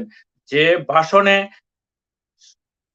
এই 24 বছরের শোষণ নির্যাতনের কথা বর্ণনা সেখানে আছে, জাতির আশা আকাঙ্ক্ষার কথা সেখানে আছে, পাকিস্তানি শাসক গোষ্ঠীর চক্রান্তের কথা সেখানে আছে, সেখান থেকে মুক্ত হওয়ার নির্দেশনা সেখানে আছে, জাতিকে কি করতে হবে, কিভাবে প্রস্তুতি নিতে হবে, সমস্ত কথা সেখানে আছে। তিনি শুধু বলেন নাই আজ থেকে স্বাধীনতা ঘোষণা করলাম, কারণ বঙ্গবন্ধু আমাদের মতো বুড়বক ছিলেন না, আহাম্মক ছিলেন না। বঙ্গবন্ধু ছিলেন প্রকৃত রাজনীতিবিদ। বঙ্গবন্ধু বুঝতেন জাতির পালস, যেমন বুঝতেন বিশ্ব রাজনীতি, জানতেন বিশ্ব নেতৃবৃন্দদের অবস্থান, জানতেন আমাদের প্রভু তখনকার পাকিস্তান সরকারের অবস্থান। তিনি কোনোভাবেই বিচ্ছিন্নতাবাদী হতে চান নাই, বিল্লাভাই বলেছেন, কোনোভাবেই বিচ্ছিন্নতাবাদী হতে চান নাই। তাই 7ই মার্চের ভাষণে তার সকল কথা বলে দিয়েছেন, কিন্তু তিনি বিচ্ছিন্নতাবাদী হিসেবে আখ্যায়িত করা যায় তাকে, সে এমন একটি শব্দ তিনি উচ্চারণ করেন নাই, যে কারণে তাকে সেদিন আকাশে হেলিকপ্টার উঠতে থাকলেও, চতুর্দিকে সেনা বাহিনী ওত পেতে থাকলেও কিছুই করতে পারে নাই, কারণ তিনি এমন কৌশলী বক্তৃতা দিয়েছিলেন, ভাষণ দিয়েছিলেন, যে ভাষণের কারণে তাকে দায়ী করা সম্ভব হতো না। তাই আমি বলি যে হুইসেল যদি বেজে থাকে, বাঁশি যদি বেজে থাকে, সেই বংশীবাদক ছিলেন বঙ্গবন্ধু, তিনি একমাত্র নেতা, তিনি ছিলেন একমাত্র স্বাধীনতার ঘোষণাকারী, স্বাধীনতার আহ্বানকারী, স্বাধীনতার এই যে ঘোষণাপত্র সেইটার রচয়িতা, এবং সেইটা তিনি ঘোষণা দিয়ে গেছেন বন্দী হওয়ার আগে, গ্রেফতার হওয়ার আগে। যাই হোক, এরপরে কখন কি বলেছেন সেটা বড় কথা নয়, বড় কথা হচ্ছে জাতির জনক বঙ্গবন্ধু শেখ মুজিবুর রহমানের আহ্বানে বাঙালি জাতি যুদ্ধ করেছে, দেশ স্বাধীন করেছে, এবং বঙ্গবন্ধুই এদেশের কৃষক, শ্রমিক, মেহনতি জনতা এবং ক্ষুদ্র নৃগোষ্ঠী, এই আপনার যে ক্ষুদ্র যত জাতিসত্তা আছে সবাইকে একত্রিত করার, সবাইকে মূল ধারায় নিয়ে আসার যে পদক্ষেপ, সেটা বঙ্গবন্ধুই গ্রহণ করেছেন। আর তার আহ্বানে যেমন শ্রমিক, কৃষক, ছাত্র, যুবক, মেহনতি মানুষ, পেশাজীবী সবাই যেমন ঝাঁপিয়ে পড়েছিল মুক্তিযুদ্ধে, তেমনি ক্ষুদ্র নৃগোষ্ঠীর মানুষও সেইভাবে একইভাবে মুক্তিযুদ্ধে ঝাঁপ দিয়েছে বঙ্গবন্ধুর আহ্বানে। এই দেশ শুধু কোনো একটা দল প্রতিষ্ঠা করে নাই, এই দেশ শুধু একটা গোষ্ঠী বা একটা শ্রেণী প্রতিষ্ঠা করে নাই, এই দেশে প্রতিষ্ঠার জন্য যেমন ছাত্র, যুবক, কৃষক, শ্রমিক, মেহনতি মানুষ, ঠেলাওয়ালা, গাড়ি, রিক্সাওয়ালা, তার অবদান আছে। এখানে চা শ্রমিক, এখানে চাকমা, মারমা, মণিপুরী, সমস্ত সম্প্রদায়ের সম্পৃক্তি ছিল, সবাই মুক্তিযুদ্ধ করেছেন। আমি ক্ষুদ্র একজন তৃণমূলের গবেষক বা সংগ্রাহক বলতে পারেন। আমি গ্রামে গ্রামে ঘুরেছি, এলাকায় গিয়েছি, মণিপুরি এলাকায়ও গিয়েছি, চা বাগানে গিয়েছি। সেই সব বিষয় আমার নানা গ্রন্থে উঠে এসেছে। তো আমি আজকে একটা ঘটনা বলি, যে বৃহত্তর রংপুরের একটা জায়গা আছে হাতিবান্ধা, সেইটা বর্তমানে নীলফামারী জেলার অন্তর্ভুক্ত। তো সীমান্ত এলাকায় সেখানে হাতিবান্ধা একটা বিওপি আছে। সেই বিওপিতে যারা ইপিআর ছিলেন, তার মধ্যে বাঙালি আছেন, বিহারি আছেন, পাঞ্জাবি আছেন, সবাই আছে। তো কোনো একটা সময়ে 25শে মার্চের পরে 26শে মার্চ সেইটা সেখানে পৌঁছে গেছে ঢাকায় গণহত্যার সংবাদ। 25শে মার্চ ঢাকায় গণহত্যা সংগঠিত করেছে পাকিস্তানি সৈন্যবাহিনী। সেই সংবাদটা পৌঁছার পরে একজন বাঙালি নায়েক, তিনি তার যে কমান্ডিং অফিসার, সেই অফিসার সে ছিল বিহারি এবং পাঞ্জাবি একজন সিপাহী ছিল। দুজনকে সে গুলি করে হত্যা করে, আর বাঙালি যারা ছিল তাদেরকে সাথে নিয়ে তিনি প্রতিরোধ যুদ্ধ শুরু করেন। সেই থেকে তিনি মুক্তিযোদ্ধা। তারপরে আমি সংক্ষেপে বলছি, তিনি অনেকগুলো যুদ্ধ করেছেন, খুবই সাহসিকতার সঙ্গে যুদ্ধ করেছেন, এবং শেষ পর্যন্ত 6 নম্বর সেক্টরে তিনি যুক্ত হন, এবং লেফটেন্যান্ট আবু নাইম মোহাম্মদ আশফাকুস সামাদ বীর উত্তম, তিনি শহীদ মুক্তিযোদ্ধা, তার অধীনে তিনি যুদ্ধ করছিলেন। আরেকজন ছিলেন লেফটেন্যান্ট আব্দুল্লাহ। এই দুইজনের মিলিত যুদ্ধে সেখানে শহীদ হয়েছিলেন লেফটেন্যান্ট আশফাকুস সামাদ এবং আরো কয়েকজন। তাদের মাজার রয়েছে উত্তরবঙ্গে জয়মনিরহাট বড় মসজিদের সামনে।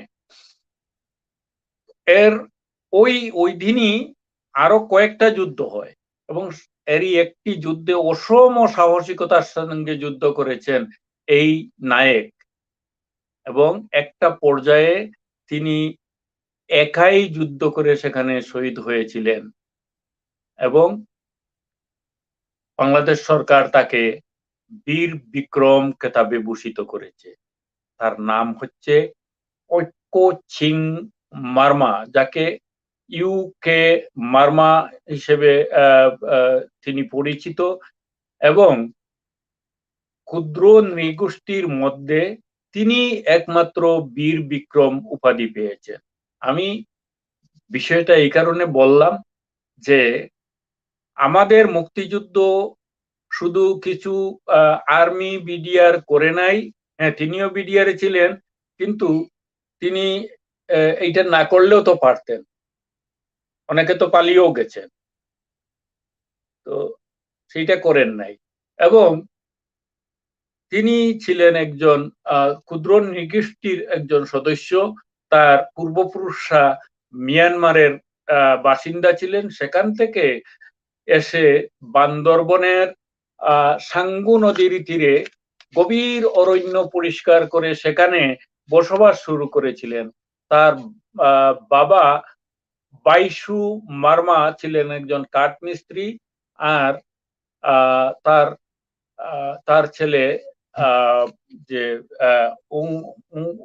ইউকে মার্মা, তারা 7 ভাই বোনকে রেখে বাবা মার বিবাহ বিচ্ছেদ হয়ে যায়। ইউকে মার্মার বয়স যখন 12 বছর, তারা মায়ের কাছে বড় হয়েছেন এবং পরবর্তীতে তিনি ইপিআর বাহিনীতে যুক্ত হয়ে 1971 সালে ছিলেন নায়েক। তো এই নায়েক একজন বীর যোদ্ধা হিসেবে অনেক অবদান রেখেছেন, যুদ্ধ করেছেন, কিন্তু দুঃখের বিষয় হচ্ছে তিনি চাকুরি থেকে অবসর নিয়ে আসেন ওখানেই, মানে তার চাকুরি মেয়াদ শেষ হওয়ার প্রায় 17 বছর 17 বছর আগে চলে আসেন এবং গ্রামে এসে বসবাস করতে থাকেন। এক সময় আর্থিক সংকটে পড়ে একেবারে খুব দুরবস্থায় চলে যান এবং শেষ পর্যন্ত তার যে বাড়ি, সেই বাড়িটাও বেহাত হয়ে যায়, কুচক্রীরা দখল করে নেয়। নিদারুণ কষ্টে ছিলেন তিনি। অবশেষে অবশ্যই সেনাবাহিনীর 19তম ব্রিগেড অবগত হওয়ার পরে তারা গিয়ে এই বাড়ি মুক্ত করে তাকে সমঝে দিয়েছিলেন। তারা একটা বাড়িও, তাকে নতুন একটা বাড়ি নির্মাণ করে দিয়েছে এবং কিছু টাকাও দিয়েছিল তাকে, সম্ভবত 3 লক্ষ টাকা না 1.5 লক্ষ টাকা তাকে দেওয়া হয়েছিল। তো এভাবে ক্ষুদ্র নৃগোষ্ঠী আমাদের মুক্তিযুদ্ধে অবদান রেখেছেন। কাকন বিবির কথা অনেকেই জানেন। আমরা নারী মুক্তিযোদ্ধাদের যারা অসম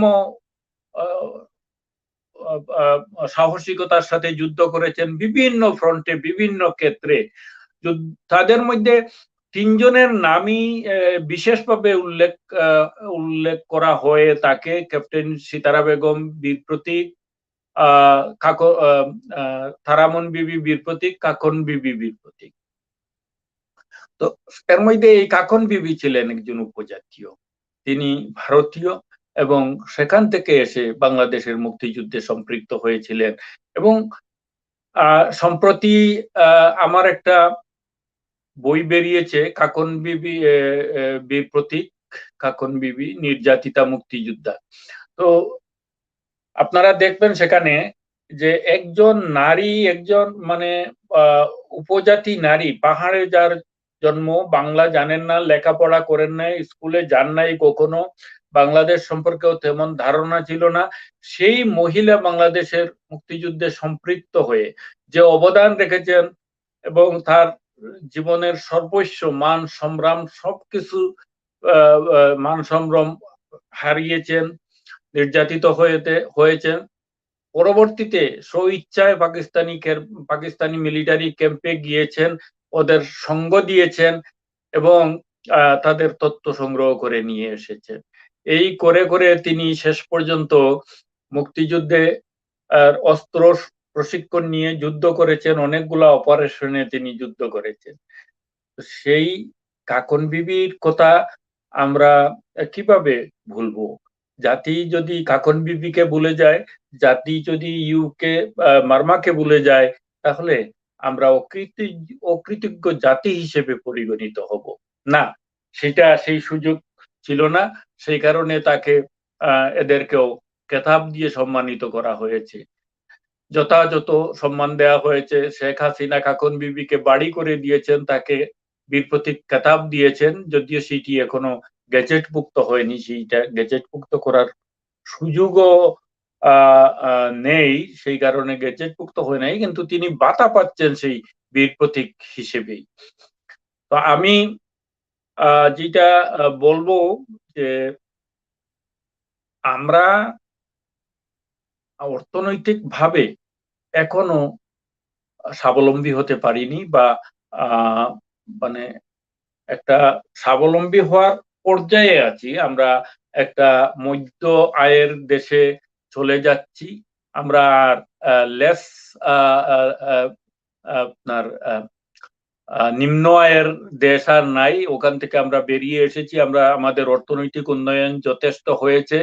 বিল্লাহ ভাই যেটা বলেছেন যে আমরা এখন আমাদের সাহিত্য আছে, হ্যাঁ, এখন আমাদের সাহিত্য আছে, স্বাদ কিন্তু কমে যাচ্ছে।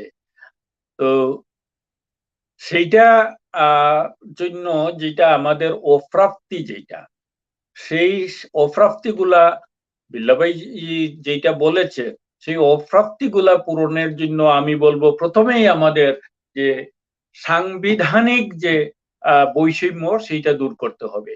এবং বঙ্গবন্ধু হত্যার পরে আমরা আমাদের যে অর্জন, যেটা 1971 সালের মুক্তিযুদ্ধের মধ্য দিয়ে যে অর্জনগুলো হয়েছিল, সেই অর্জনের অনেকগুলো আমরা হারিয়ে ফেলি 75-এ, সেইগুলো আবার পুনরুদ্ধার করতে হবে।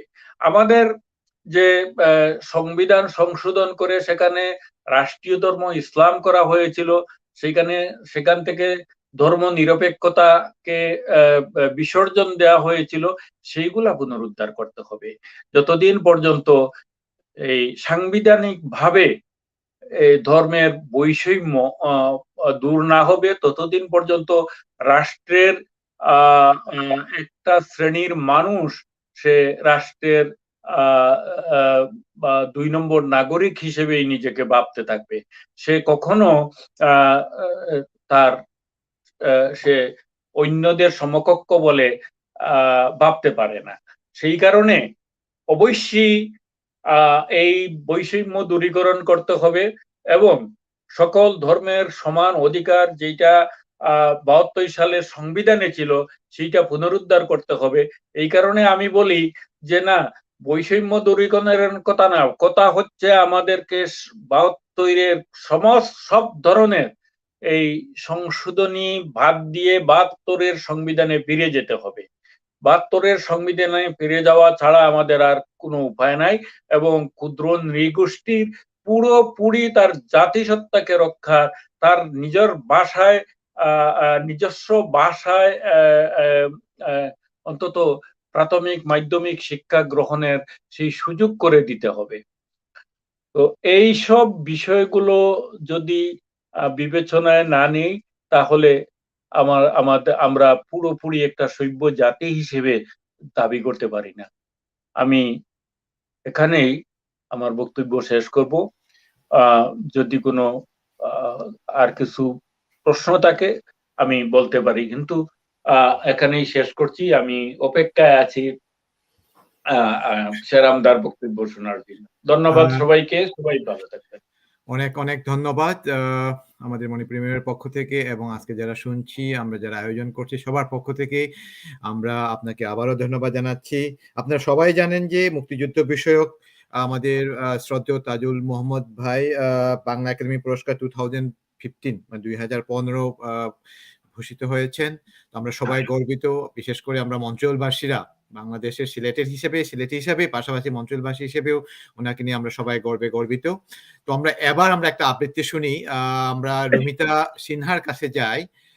রুমিতা সিনহা যদি আপনার যদি সবকিছু কি থাকে, আমরা রুমিতা সিনহার কাছে একটা কবিতা শুনি, তারপরে আমরা একে সেরাম আমাদের শ্রদ্ধেয় কবি, লেখক এবং গবেষক একে সেরামের কাছে যাব। এর আগে আমরা রুমিতা সিনহার কাছে একটা কবিতা শুনে আছি। ধন্যবাদ সবাইকে। আনমিউট করতে হবে।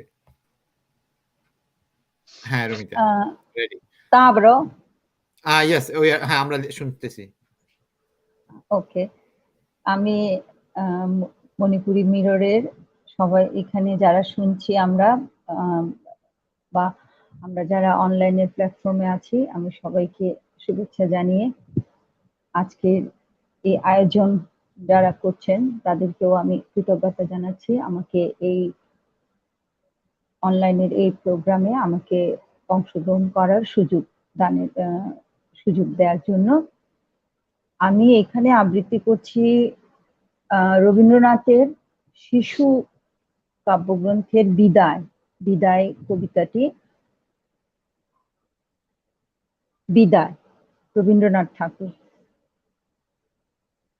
তবে আমি যাই গো, তবে যাই, ভোরের বেলা শূন্যে কুলে ডাকবি যখন খোকা বলে, আমি বলবো আমি নাই সে খোকা নাই, মাগো যাই, হাওয়ার সঙ্গে হাওয়া হয়ে যাব মা তোর বুকে বয়ে, ধরতে আমায় পারবি না তো হাতে, জলের মধ্যে হব মা ঢেউ, জানতে আমায় পারবে না কেউ, স্নানের বেলা খেলবো তোমার সাথে, বাদলা যখন পড়বে ঝরে, রাতে শুয়ে ভাববি মোরে, ঝরঝরানি গান গাবো ওই বনে, জানলা দিয়ে মেঘের থেকে চমক মেরে যাব দেখে, আমার হাসি পড়বে তোমার মনে, খোকার লাগি তুমি মাগো, অনেক রাতে যদি জাগো, তারা হয়ে বলবো তোমায় ঘুমো, তুই ঘুমিয়ে পড়লি পরে, জ্যোৎস্না হয়ে ঢুকবো ঘরে, চোখে তোমায় খেয়ে যাব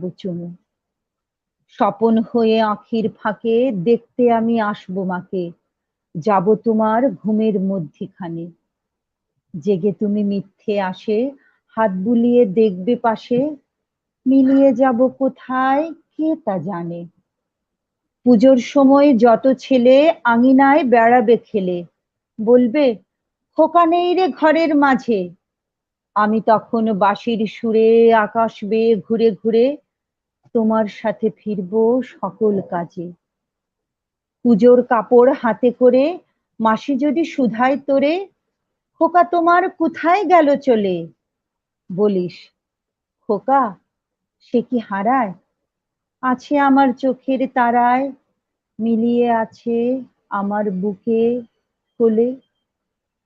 ধন্যবাদ। অনেক ধন্যবাদ রুমিতা। আমরা এখন এই পর্যায়ে আমাদের আরেকজন আবৃত্তি শিল্পী আছেন শিখা, ওনার কাছেও আমরা যাই, কারণ ওনার এরপরে আরেকটা প্রোগ্রাম আছেন, তো ওনাকে লাইভে যুক্ত করছি। আমি অত্যন্ত দুঃখিত, আমাদের শ্রদ্ধেয় একে সেরামের কাছ থেকে আমরা ওনার কবিতা শোনার পরে আমরা আবার একে সেরামের কাছে ফিরে যাচ্ছি। এবার আমরা কবিতা শুনছি শিখা আক্তারি আহমেদের কাছ থেকে। অসংখ্য ধন্যবাদ আবার শেরাম ভাই, এবং আমি মন্ত্রমুগ্ধের মতো আবারও আমাদের তাজুল ভাইয়ের কথা শুনছিলাম। কত ইতিহাস, কত কত না জানা কথা আমাদের গ্রামে গঞ্জে সবখানে ছড়িয়ে আছে। আমরা তো বইগুলো এখন পাই, আমরা পড়তে পারি, আমরা জানতে পারি, এবং আপনাদের কথাই আমরা ঋদ্ধ হই। আমরা যত শুনবো, যত জানবো, তত বাংলাদেশের প্রতি আমাদের ভালোবাসা বাড়বে। আমি কৃতজ্ঞতা জানাই। আমি পড়ছি আবু জাফর ওবায়দুল্লাহর আমি কিংবদন্তির কথা বলছি। এটি একটি দীর্ঘ কবিতা, আমি এর অংশ বিশেষ করছি। আমি কিংবদন্তির কথা বলছি, আমি আমার পূর্বপুরুষের কথা বলছি। তাঁর করতলে পলিমাটির সৌরভ ছিল, তাঁর পিঠে রক্ত জবার মতো ক্ষত ছিল। তিনি অতিক্রান্ত পাহাড়ের কথা বলতেন, অরণ্য এবং সাপদের কথা বলতেন, পতিত জমি আবাদের কথা বলতেন। তিনি কবি এবং কবিতার কথা বলতেন। জিহ্বায় উচ্চারিত প্রতিটি সত্য শব্দ কবিতা, কর্ষিত জমির প্রতিটি শস্যদানা কবিতা। যে কবিতা শুনতে জানে না সে ঝড়ের আর্তনাদ শুনবে, যে কবিতা শুনতে জানে না সে দিগন্তের অধিকার থেকে বঞ্চিত হবে, যে কবিতা শুনতে জানে না সে আজন্ম ক্রীতদাস থেকে যাবে। আমি উচ্চারিত সত্যের মতো স্বপ্নের কথা বলছি, উনুনের আগুনে আলোকিত একটি উজ্জ্বল জানালার কথা বলছি। আমি আমার মায়ের কথা বলছি। তিনি বলতেন, প্রবহমান নদী যে সাঁতার জানে না তাকেও ভাসিয়ে রাখে। যে কবিতা শুনতে জানে না সে নদীতে ভাসতে জানে না। যে কবিতা শুনতে জানে না সে মাছের সঙ্গে খেলা করতে পারে না। যে কবিতা শুনতে জানে না সে মায়ের কোলে শুয়ে গল্প শুনতে পারে না। আমি কিংবদন্তির কথা বলছি, আমি আমার পূর্বপুরুষের কথা বলছি। আমি বিচলিত স্নেহের কথা বলছি, গর্ভবতী বোনের মৃত্যুর কথা বলছি। আমি আমার ভালোবাসার কথা বলছি। ভালোবাসা দিলে মা মরে যায়, যুদ্ধ আসে, ভালোবেসে মায়ের ছেলেরা চলে যায়। আমি আমার ভাইয়ের কথা বলছি। যে কবিতা শুনতে জানে না সে সন্তানের জন্য মরতে পারে না। যে কবিতা শুনতে জানে না সে ভালোবেসে যুদ্ধে যেতে পারে না। যে কবিতা শুনতে জানে না সে সূর্যকে হৃৎপিণ্ডে ধরে রাখতে পারে না। আমি কিংবদন্তির কথা বলছি, আমি আমার পূর্বপুরুষের কথা বলছি। তার পিঠে রক্ত জবার মতো ক্ষত ছিল, কারণ তিনি ক্রীতদাস ছিলেন। আমরা কি তার মতো কবিতার কথা বলতে পারবো? আমরা কি তার মতো স্বাধীনতার কথা বলতে পারবো? তিনি মৃত্তিকার গভীরে কর্ষণের কথা বলতেন, অবগাহিত ক্ষেত্রে পরিচ্ছন্ন বীজ বপনের কথা বলতেন, সবৎসা গাভীর মতো দুগ্ধবতী শস্যের পরিচর্যার কথা বলতেন। তিনি কবি এবং কবিতার কথা বলতেন। যে কর্ষণ করে তার প্রতিটি শ্বেত বিন্দু কবিতা, কর্ষিত জমির প্রতিটি শস্য দানা কবিতা। যে কবিতা শুনতে জানে না শস্যহীন প্রান্তর তাকে পরিহাস করবে। যে কবিতা শুনতে জানে না সে মাতৃস্তন্য থেকে বঞ্চিত হবে। যে কবিতা শুনতে জানে না সে আজন্ম ক্ষুধার্ত থেকে যাবে। যখন প্রবঞ্চক ভূস্বামীর প্রচন্ড দাবদাহ আমাদের শস্যকে বিপর্যস্ত করলো, তখন আমরা শ্রাবণের মেঘের মতো যূথবদ্ধ হলাম। বর্ষণের স্নিগ্ধ প্রলেপে মৃত মৃত্তিকাকে সঞ্জীবিত করলাম। বাড়িসিক্ত ভূমিতে পরিচ্ছন্ন বীজ বপন করলাম। সুগঠিত শ্বেত বিন্দুর মতো শস্যের সৌকর্য অবলোকন করলাম এবং এক অবিশ্বাস্য আঘ্রাণ আনিশ্বাস গ্রহণ করলাম। তখন বিষ সর্পপ্রভুগণ অন্ধকার গহ্বরে প্রবেশ করল এবং আমরা ঘন সন্নিবিষ্ট তাম্রলিপির মতো রৌদ্রালোকে উদ্ভাসিত হলাম। তখন আমরা সমবেত কণ্ঠে কবিতাকে ধারণ করলাম, দিগন্ত বিদীর্ণ করা বজ্রের উদ্ভাসন কবিতা, রক্ত জবার মতো প্রতিরোধের উচ্চারণ কবিতা। যে কবিতা শুনতে জানে না পরভৃতের গ্লানি তাকে ভুলুণ্ঠিত করবে। যে কবিতা শুনতে জানে না অভ্যুত্থানের জলোচ্ছ্বাস তাকে নতজানু করবে। যে কবিতা শুনতে জানে না পলিমাটির সৌরভ তাকে পরিত্যাগ করবে। আমি কিংবদন্তির কথা বলছি, আমি আমার পূর্বপুরুষের কথা বলছি। তিনি স্বপ্নের মতো সত্য ভাষণের কথা বলতেন, সুপ্রাচীন সঙ্গীতের মতো আশ্চর্য ব্যাপ্তির কথা বলতেন, শস্যের নক্ষত্রে আলোকিত প্রান্তরের কথা বলতেন। তিনি কবি এবং কবিতার কথা বলতেন। যখন কবিকে হত্যা করা হলো, তখন আমরা নদী এবং সমুদ্রের মোহনার মতো সৌভ্রাত্রে সম্মিলিত হলাম, প্রজ্বলিত সূর্যের মতো অগ্নিগর্ভ হলাম, ক্ষিপ্রগতি বিদ্যুতের মতো ত্রিভুবন পরিভ্রমণ করলাম এবং হিংস্র ঘাতক নতজানু হয়ে কবিতার কাছে প্রাণ ভিক্ষা চাইল। তখন আমরা দুঃখকে ক্রোধ এবং ক্রোধকে আনন্দিত করলাম। নদী এবং সমুদ্রের মোহনার মতো সম্মিলিত কণ্ঠস্বর কবিতা, অবদমিত ক্রোধের আনন্দিত উচ্চারণ কবিতা। যে কবিতা শুনতে জানে না, সে তরঙ্গের সৌহার্দ্য থেকে বঞ্চিত হবে। নিঃসঙ্গ বিষাদ তাকে অভিশপ্ত করবে। যে কবিতা শুনতে জানে না, সে মূক এবং বধির থেকে যাবে। আমি কিংবদন্তির কথা বলছি, আমি আমার পূর্বপুরুষের কথা বলছি। তার পিঠে রক্ত জবার মতো ক্ষত ছিল। আমি এক গুচ্ছ রক্ত জবার কথা বলছি।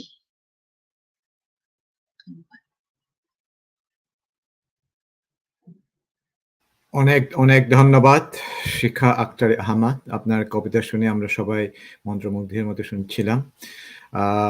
হ্যাঁ, আমরা কবিতার কাছে আমরা বারবার ফিরে যাই, বিভিন্ন প্রয়োজনে অপ্রয়োজনে। এবার আমরা কবিতার রাস্তা ছিল, আমরা একটু কথায় চলে আসি।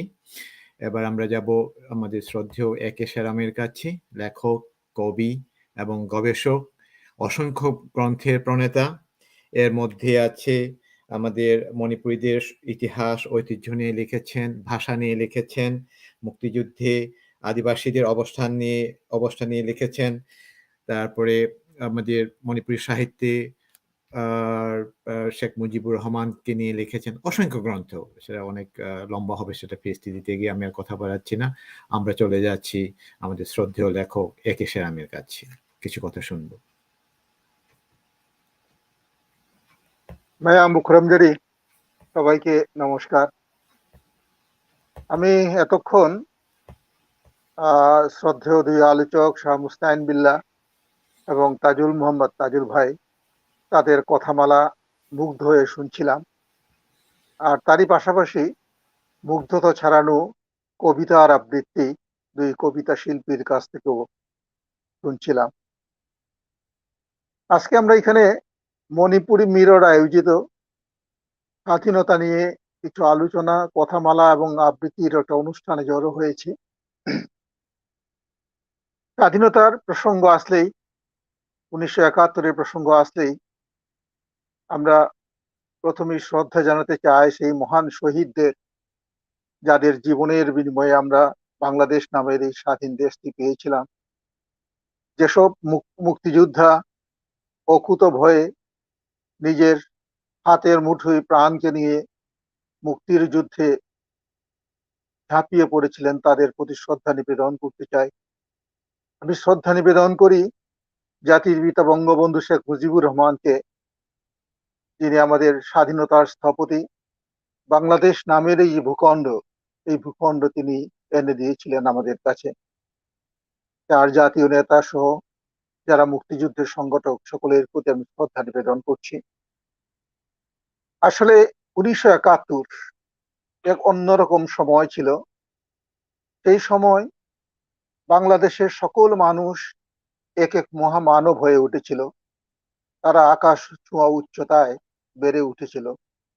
সেদিন হিন্দু মুসলিম ছিল না, বৌদ্ধ খ্রিস্টান ছিল না, কোনো ধর্মীয় পরিচয় ছিল না, ছিল না জাতি বর্ণের কোনো পরিচয়। আমরা সবাই বাংলা মায়ের সন্তান হয়ে পড়েছিলাম এবং বাংলা নামের যে আমাদের মাতৃভূমি, এই মাতৃভূমির স্বাধীনতার জন্য সবাই ঝাঁপিয়ে পড়েছিলাম। আমার সৌভাগ্য, আমি এই প্রজন্মের একজন মানুষ যে মুক্তিযুদ্ধ দেখেছে। হয়তো আমি অস্ত্র হাতে যুদ্ধ করতে পারিনি, কিন্তু যুদ্ধক্ষেত্রের কাছাকাছি ছিলাম, সংগঠক হিসেবে কিছু দায়িত্ব পালন করেছিলাম। এই সৌভাগ্য আমাদের হয়েছে। যারা মুক্তিযুদ্ধ দেখতে পারেননি, তাদের তুলনায় অন্তত আমরা এই একটা দিক দিয়ে নিজেদেরকে গৌরবান্বিত মনে করি। আমরা ভাগ্যবান মনে করি যে আমরা মুক্তিযুদ্ধ দেখেছি। এই মুক্তিযুদ্ধের সময় যখন বঙ্গবন্ধুর এই মায়াবী আহ্বান আসলো, তাজুল ভাই বলছিলেন 71-এ একটা বাঁশিতে ফু দিয়ে দিলেন কেউ, আর সাথে সাথে যুদ্ধ শুরু হয়ে গেল তা কিন্তু ছিল না। 48-এ দেশ ভাগের পর পাকিস্তান সৃষ্টির পর থেকেই শুরু হয়েছিল আসলে মুক্তিযুদ্ধের অর্থাৎ স্বাধীনতার স্বপ্ন। 48 থেকে পুরোপুরি শুরু হয় ভাষা আন্দোলন, 52-এর ভাষা আন্দোলন, 54, 68, 69, 70 এরকম নানা পর্যায় পেরিয়ে 71-এ এসে পূর্ণতা পায় এবং 71-এ এসে মুক্তিযুদ্ধের দামামা যখন বেজে ওঠে তখন 56,000 বর্গ মাইলের এই বিশাল বদ্বীপ ভূমি বাংলাদেশ নামের যে ভূমি, এই সমগ্র ভূমি কেঁপে কেঁপে উঠেছিল। তখন সমস্ত মানুষ, এই ভূখণ্ডের সমস্ত মানুষ, 7.5 কোটি মানুষ তখন ভূমির প্রতি ভালোবাসা, দেশপ্রেমের এক অনন্য চেতনায় তারা উদ্বুদ্ধ হয়েছিল। কতিপয় রাজাকার এবং কিছু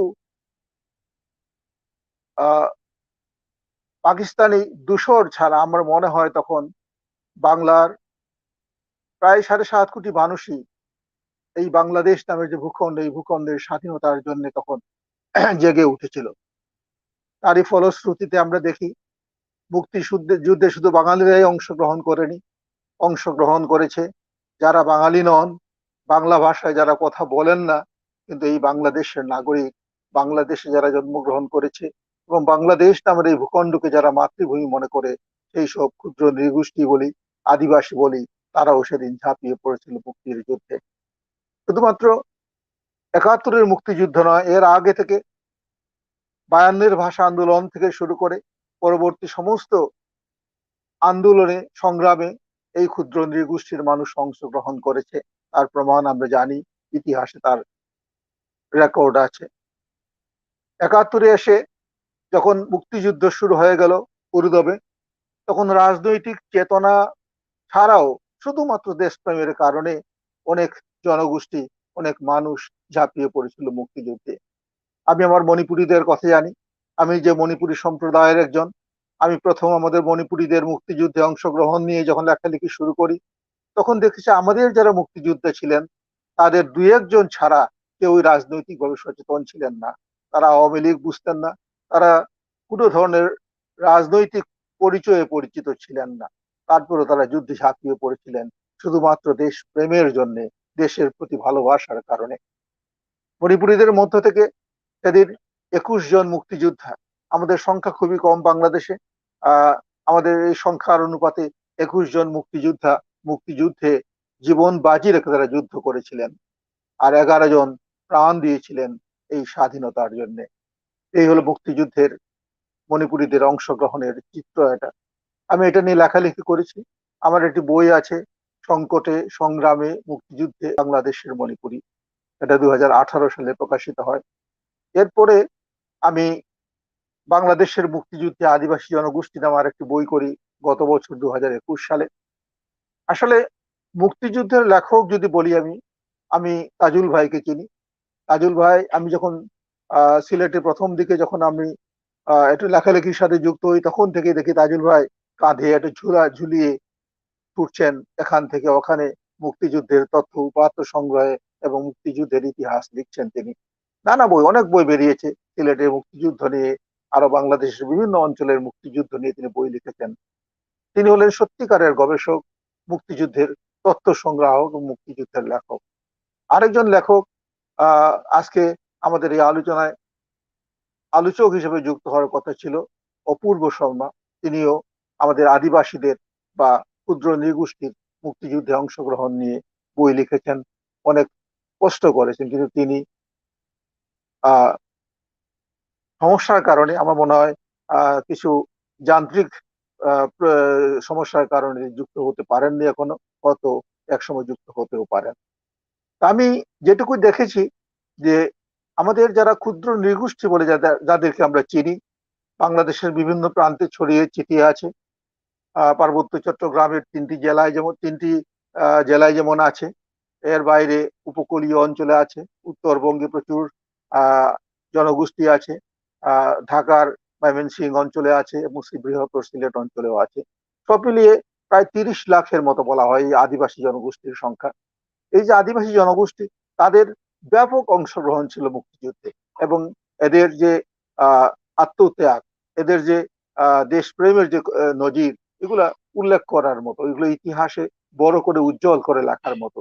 কিন্তু আমাদের জাতীয় ইতিহাসের পাতায় কিন্তু ওইভাবে ওইগুলো প্রতিফলিত হয়নি। যে কারণেই আমি গত বছর খুব ক্ষুদ্র পরিসরে হলেও বাংলাদেশের মুক্তিযুদ্ধে আদিবাসী জনগোষ্ঠী এই শিরোনামে একটি বই করার চিন্তা করে বই এটা পড়েছিলাম।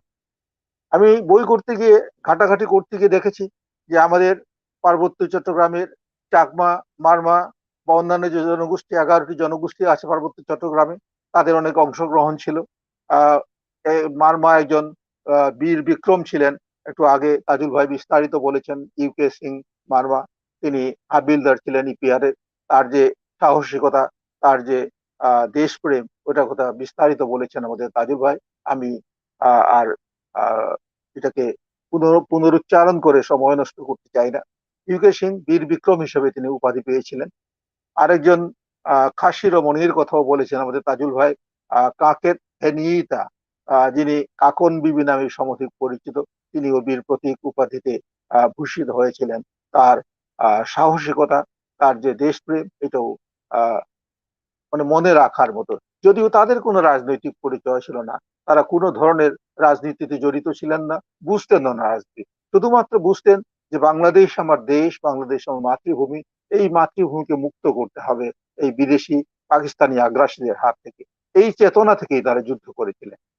এভাবে আমাদের বিভিন্ন অঞ্চলে, উপকূলীয় অঞ্চলেও প্রচুর রাখাইন জনগোষ্ঠীর লোক, তারা মুক্তিযুদ্ধে অংশগ্রহণ করেছে, আত্মত্যাগও আছে তাদের।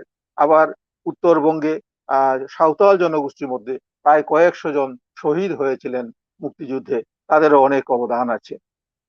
আর বৃহত্তর ময়মনসিংহ অঞ্চলে গারো, হাজং এবং কোচ মুক্তিযোদ্ধার সংখ্যা প্রায় 1300 বলে আমি একটি গ্রন্থে পেয়েছি।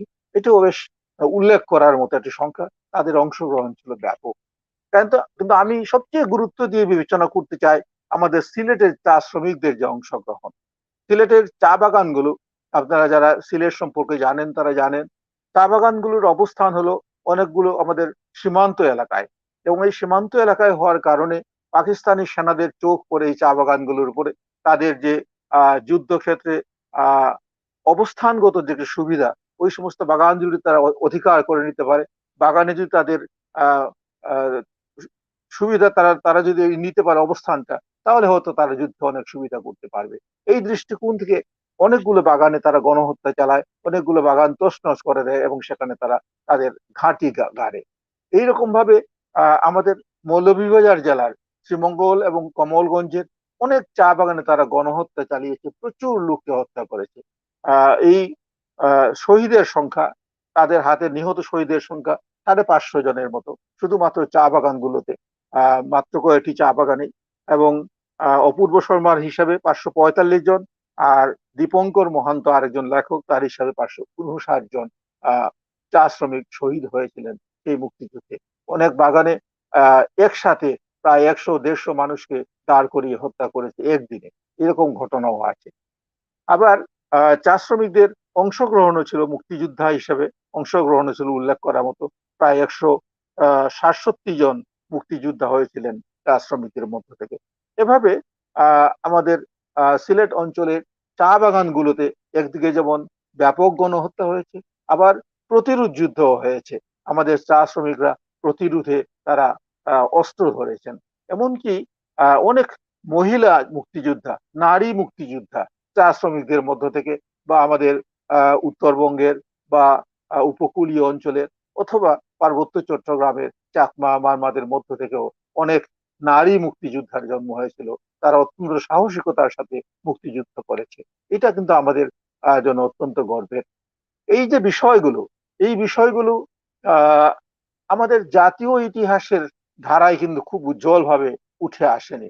আমাদের একজন ইউকে সিং মারমা বিক্রম উপাধি পেয়েছেন, আমাদের একজন কাকের হেনিয়েতা, কাকন বিবি বীর প্রতীক উপাধি পেয়েছেন, এর মধ্যে সীমাবদ্ধ থেকেছে। বাকি যে মুক্তিযোদ্ধাদের অবদান, তাদের যে কর্মকাণ্ড, এগুলো খুব ব্যাপকভাবে আলোচনায় আসেনি। ওই রকম বইটইও খুব একটা লেখা হয়নি। তাছাড়া আরেকটি বিষয় যেটা আমাদের শাহ মুস্তাইন বিল্লাহ, তিনি অত্যন্ত চমৎকার হয়ে বলেছেন, এটা প্রত্যাশার বিষয় ছিল। বাংলাদেশ যখন স্বাধীন হবে তখন আমরা সঙ্গত কারণেই প্রত্যাশা করেছিলাম বাংলাদেশ তো সাম্প্রদায়িক রাষ্ট্র হবে, এটা মুক্তিযুদ্ধের আগে থেকেই, মুক্তিযুদ্ধের সময়কার চেতনায় ছিল এরকম। কিন্তু সেই অসাম্প্রদায়িক চেতনায় আমরা মালিন্য লক্ষ্য করেছি, এটা ক্রমশ মলিন হতে হতে এখন অসাম্প্রদায়িক চেতনা নাই বললেই চলে। এরকম ভাবে আরো অনেক বিষয়, মুক্তিযুদ্ধে আদিবাসীদের বা ক্ষুদ্র নৃগোষ্ঠীর মানুষের স্বীকৃতি, তাদের যে সাংবিধানিক স্বীকৃতি যা বারবার বলা হচ্ছিল, এটা কিন্তু এখনো হয়নি। তাদের ভাষার কোনো স্বীকৃতি নেই। অথচ আমরা জানি আমাদের প্রতিবেশী রাষ্ট্র ভারতের বিভিন্ন রাজ্যে, এমনকি ত্রিপুরায়ও তাদের যে রাজ্য ভাষা, এবং ত্রিপুরার রাজ্য ভাষা বাংলা, কিন্তু বাংলার পাশাপাশি 5টি ভাষাকে, যেমন ককবরক, মণিপুরি, চাকমা, বিষ্ণুপ্রিয়া মণিপুরি, মগ, এই 5টি ভাষাকে তারা এক ধরনের রাজ্য থেকে তারা স্বীকৃতি দিয়েছে, এবং রাজ্যের সমস্ত জাতীয় অনুষ্ঠানে, সমস্ত সরকারি কার্যক্রমে এই 5টি ভাষা লোকদেরকে তারা সম্পৃক্ত করে।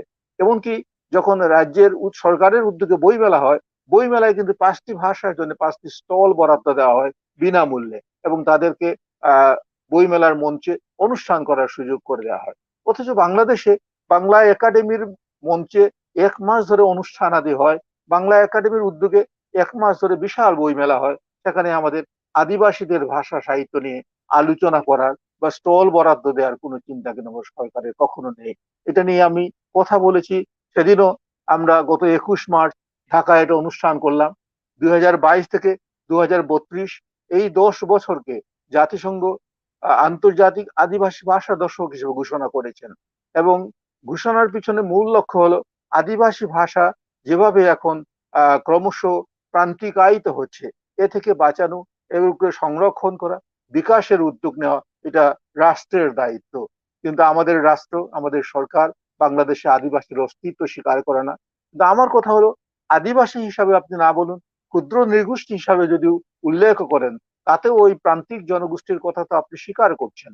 স্বীকার যদি করেই থাকেন, তাহলে এই প্রান্তিক জনগোষ্ঠীর যে ভাষা, সাহিত্য, তাদের যে সংস্কৃতি, এই সংস্কৃতির সংরক্ষণ এবং বিকাশের জন্য কিছু ভূমিকা থাকা দরকার। কিন্তু সেই ভূমিকা আসলে সেরকম ভাবে হচ্ছে না। কিছু কিছু উদ্যোগ এখন নেওয়া হচ্ছে, একেবারে নেওয়া হচ্ছে না এটা আমি বলবো না, কিন্তু হয়নি। আমরা সেজন্য গত 21 মার্চে আমরা ঢাকায় একটি সেমিনারের মাধ্যমে আমরা জাতীয় উদযাপন কমিটি করেছি, আন্তর্জাতিক আদিবাসী ভাষা দশক উদযাপন কমিটি নামে একটি জাতীয় কমিটি করেছি। এই কমিটির উদ্যোগে একটা সেমিনার আমরা করেছি।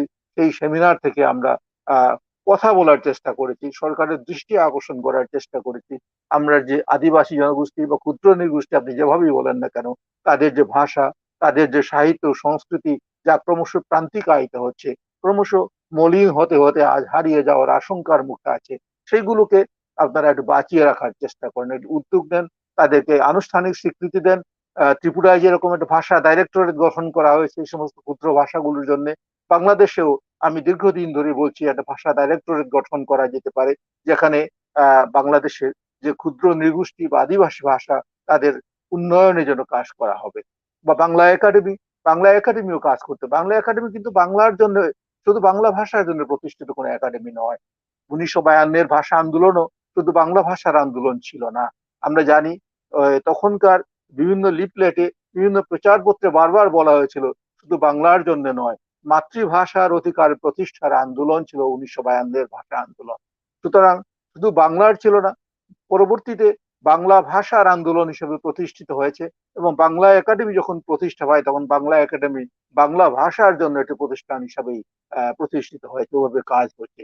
তো আমি মনে করি 1999 সালে যখন 21শে ফেব্রুয়ারিকে আন্তর্জাতিক মাতৃভাষা দিবস হিসেবে বৈশ্বিক স্বীকৃতি দেওয়া হলো, তারপর থেকে অন্তত একটা বাংলা একাডেমির মতো প্রতিষ্ঠানের দায়িত্ব হয়ে পড়েছে যে এই 21শে ফেব্রুয়ারি যেহেতু আন্তর্জাতিক মাতৃভাষা দিবস হয়েছে, সুতরাং বাংলাদেশের সকল মাতৃভাষার জন্য কিছু কাজ করার দায়িত্ব বাংলা একাডেমির উপরেও বর্তায়। এবং বাংলা একাডেমি ইচ্ছা করলেই কিছু কিছু সহজ কাজ করতে পারে। তারা বাংলা একাডেমির ফেব্রুয়ারির বইমেলায় 1-2 দিন তারা মঞ্চ উন্মুক্ত করে দিতে পারে আদিবাসী ভাষা সাহিত্যের আলোচনার জন্য।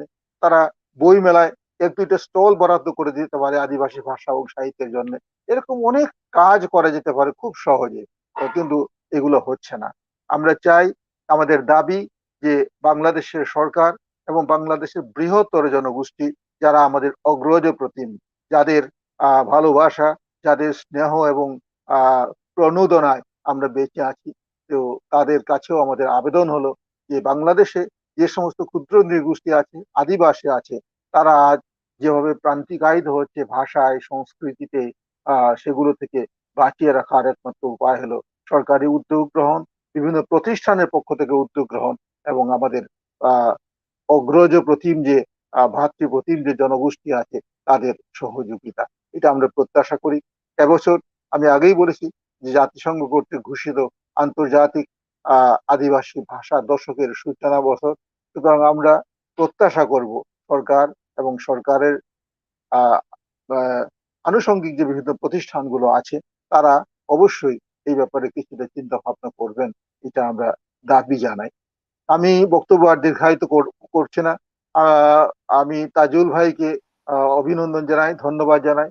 তিনি সত্যিকার অর্থে মুক্তিযুদ্ধের গবেষক, কাজ করছেন মুক্তিযুদ্ধ নিয়ে এবং আমাদের আদিবাসীদের অংশগ্রহণ নিয়েও তিনি অনেক কথা বলেছেন। আমরা ঋদ্ধ হয়েছি।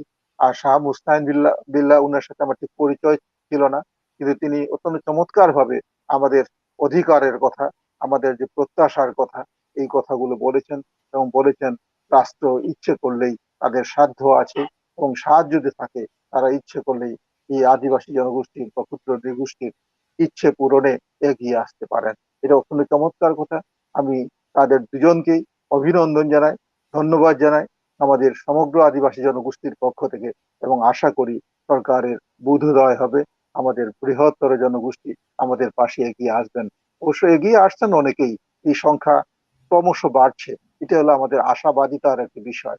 তো এই আশাবাদ ব্যক্ত করে আপনাদের সকলকে আবারও ধন্যবাদ জানিয়ে, নীররকে ধন্যবাদ জানিয়ে আমি আপাতত এখানেই আমার বক্তব্য শেষ করি। ধন্যবাদ। আহ, অনেক অনেক ধন্যবাদ এবং শ্রদ্ধা।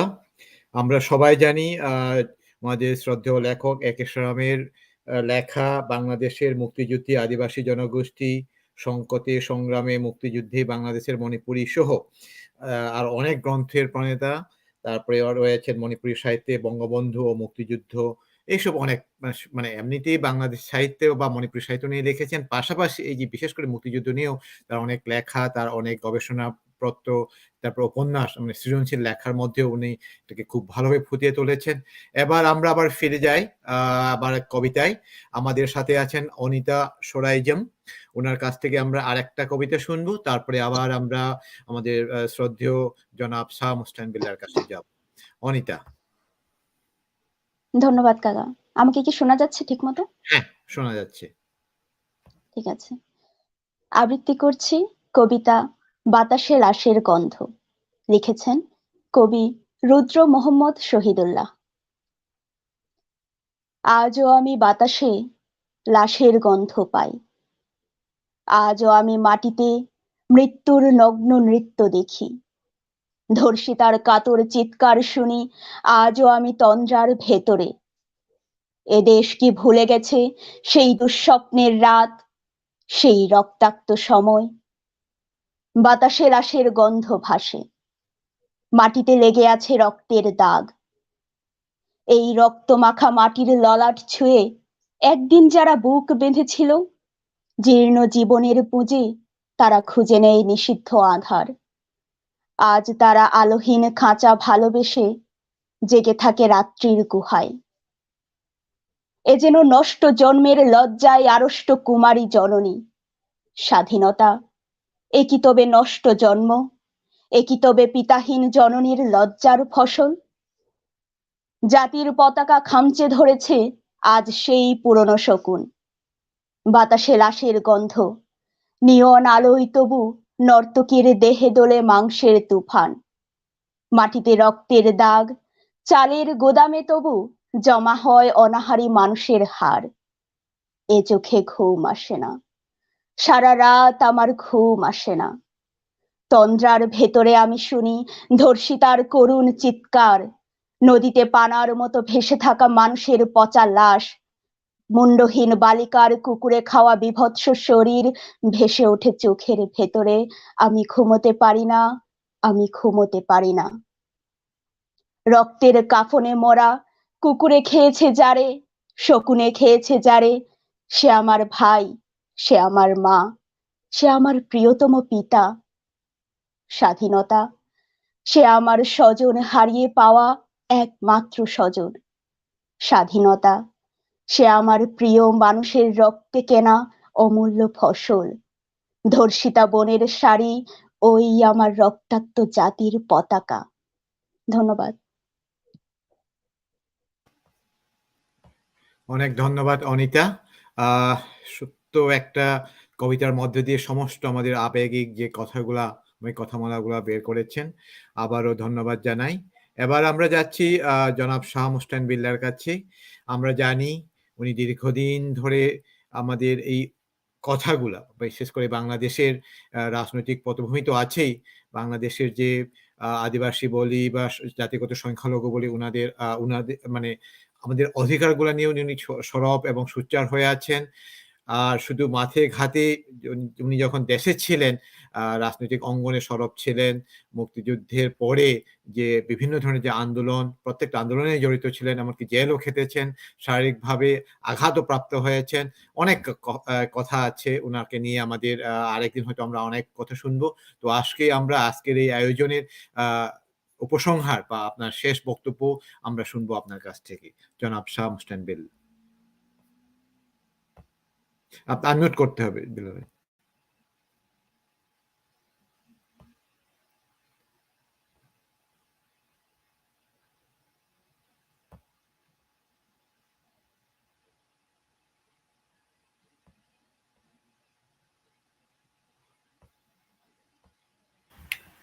হ্যাঁ, শোনা যাচ্ছে।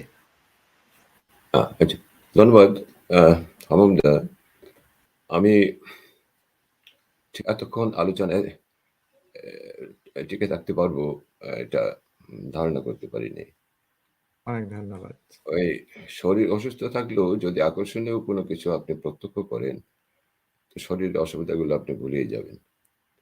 তাজল ভাইয়ের বক্তব্যের পরে আমার এই সেরাম দাদার যে আলোচনা শুনলাম,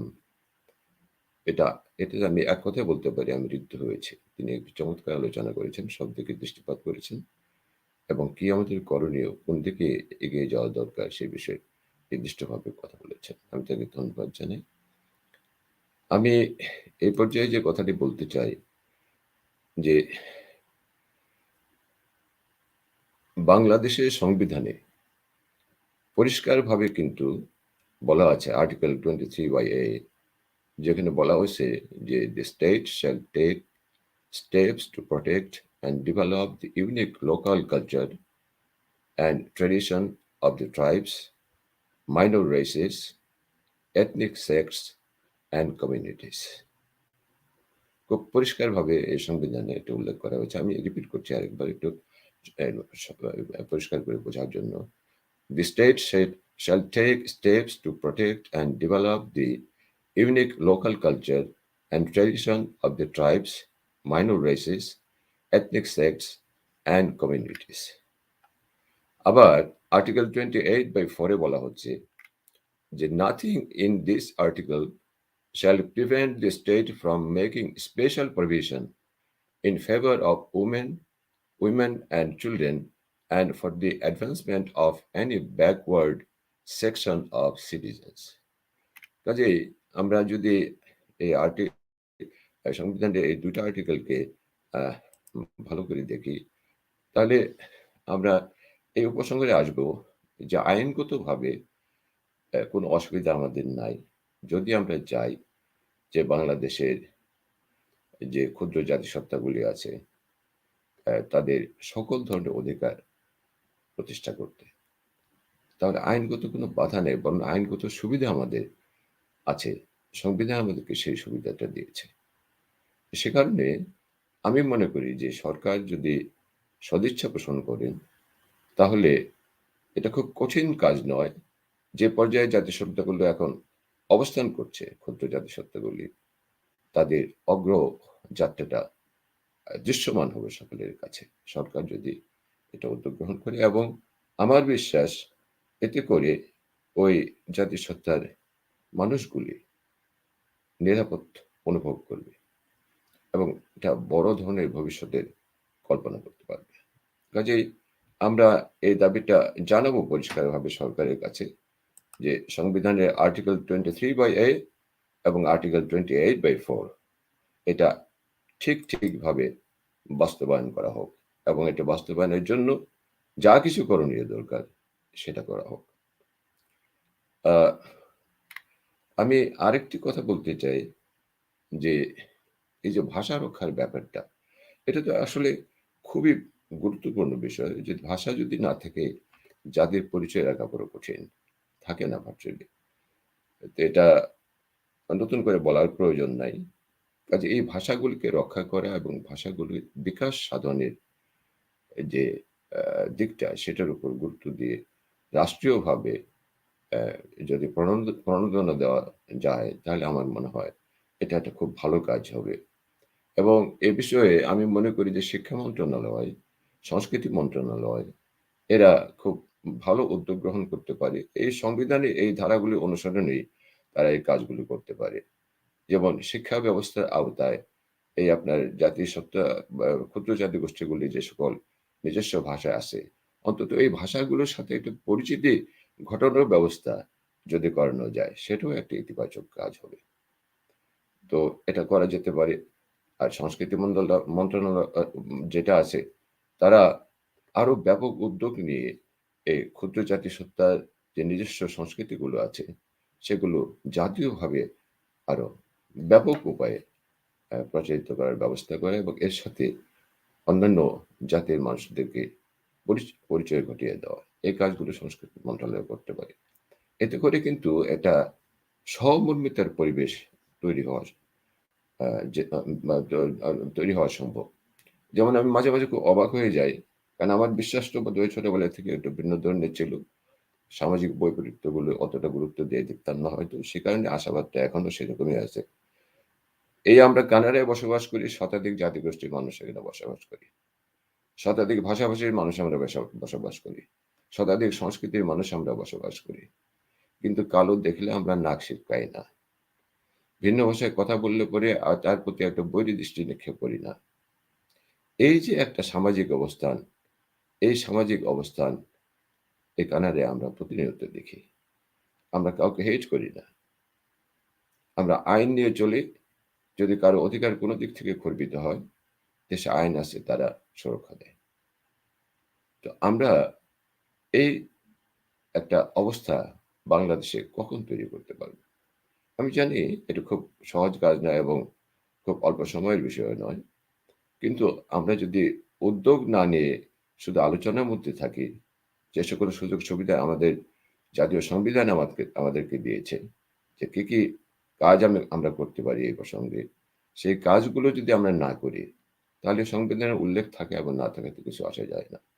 কিন্তু আমাদের সকলেরই দায়িত্ব হবে, অন্তত স্বাধীনতার 52 বছর পরে যে স্বাধীনতার জন্য যে মুক্তিযুদ্ধে অংশগ্রহণ করে এই বিভিন্ন উপজাতি, বিভিন্ন জাতিগোষ্ঠী, আদিবাসী লোকেরা প্রাণ দিয়েছে, আত্মাহুতি দিয়েছে, তারা এই দেশটাকে নিজের দেশ মনে করে ভালোবেসে আত্মাহুতি দিয়েছে। দেশটাকে রক্ষা করতে হবে। আমরা যেন কখনোই মনে না করি যে আমরা যারা বাঙালি আছি, আমরা এই দেশটার প্রকৃত মালিক, অন্যরা হলে আশ্রিত। যে মানসিকতা পাকিস্তানিরা আমাদের প্রতি পোষণ করেছে, আমরা সেই মানসিকতার চর্চা আমাদের মাঝে দেখতে চাই না। আর এই চর্চা যদি বন্ধ করতে হয়, রাষ্ট্রীয়ভাবে, সাংবিধানিকভাবে যে সকল করণীয় আমাদের আছে, সেই করণীয় কাজগুলো আমাদেরকে করে যেতে হবে। আমার বিশ্বাস যে আগের চেয়েতে এই আমাদের বাংলাদেশের ক্ষুদ্র জাতিসত্তার সদস্যগণ মন মানসিকতার দিক থেকে, চিন্তা চেতনা এবং বুদ্ধিবৃত্তির দিক থেকে আরো অনেকটা এগিয়ে এসেছে, এবং তাদের মধ্যে সংঘবদ্ধতা তৈরি হয়েছে আগের চাইতে বেশি। আমি আশা করব যে তাদের এই যাত্রা বহমান থাকবে, এবং আমাদের পক্ষ থেকে যে নৈতিক সমর্থন দেওয়া দরকার তা সবসময় অব্যাহত থাকবে। আমি আজকে আর বেশি কথা বলতে চাই না, শুধু এটুকু বলতে চাই যে মহান স্বাধীনতা দিবস যখন আমরা পালন করব, তখন ওই স্বাধীনতা সংগ্রামে, মুক্তিযুদ্ধে যারা অংশগ্রহণ করেছে, জাতি পরিচয় তার যেই হোক না কেন, তাদেরকে আমরা ভুলে যাব না, এবং তাদের সবাইকে স্বাধীন বাংলাদেশের সম অধিকার সম্পন্ন নাগরিক হিসেবে মর্যাদার সাথে বেঁচে থাকার জন্য যা কিছু আইনগতভাবে সাংবিধানিকভাবে করা দরকার আমরা সেটা প্রত্যাশা করবো আজকের এই দিনে। আপনাদেরকে ধন্যবাদ। আবারও কৃতজ্ঞতা আপনার এই শারীরিক লিমিটেশনের মধ্যেও সীমাবদ্ধতার মধ্যেও আমাদের মাঝে উপস্থিত হয়ে দু চারটি খুব মূল্যবান কথা বলেছেন। আমরা অনুপ্রাণিত হয়েছি। আমরাও আশা করি একদিন বাংলাদেশ বহুজাতিক বহুভাষিক দেশ হিসেবে মাথা উঁচু করে দাঁড়াবে এবং বাংলাদেশের প্রতিটি ক্ষেত্রে আমরা আদিবাসী বলি বা জাতি ক্ষুদ্র জাতিসত্তা বলি বা জাতিগত সংখ্যালঘু বা ভাষিক সংখ্যালঘুরাও সমানভাবে মর্যাদা পাবো এই আশা রেখেই আমরা বেঁচে আসি বা আমরা কাজ করে যাব। এবার আমরা আর একটা কবিতা শুনবো রুমিতা সিনহার কাছে, ওনার দ্বিতীয় কবিতা।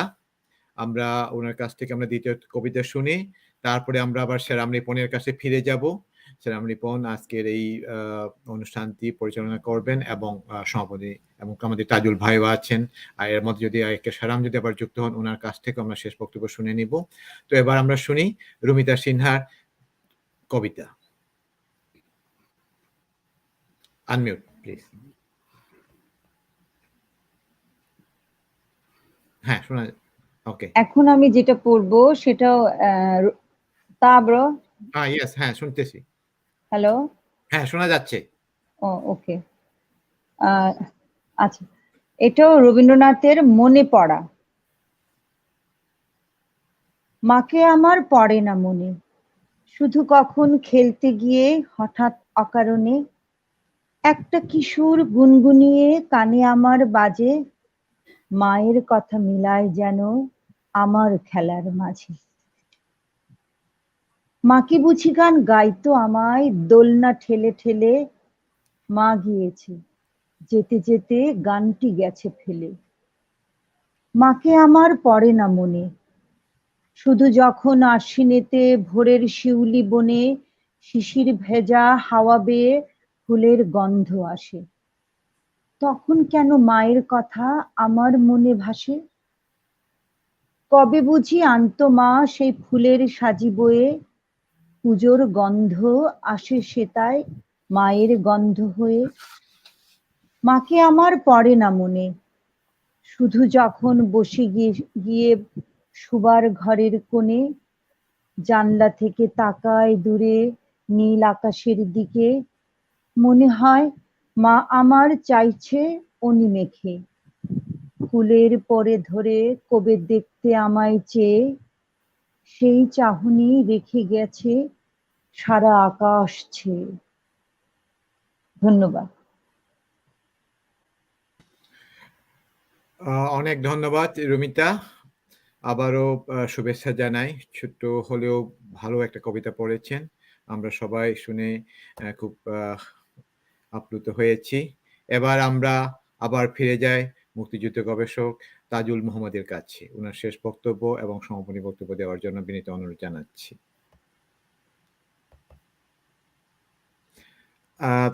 হ্যাঁ আনমিউট করতে হবে তাজুল ভাই।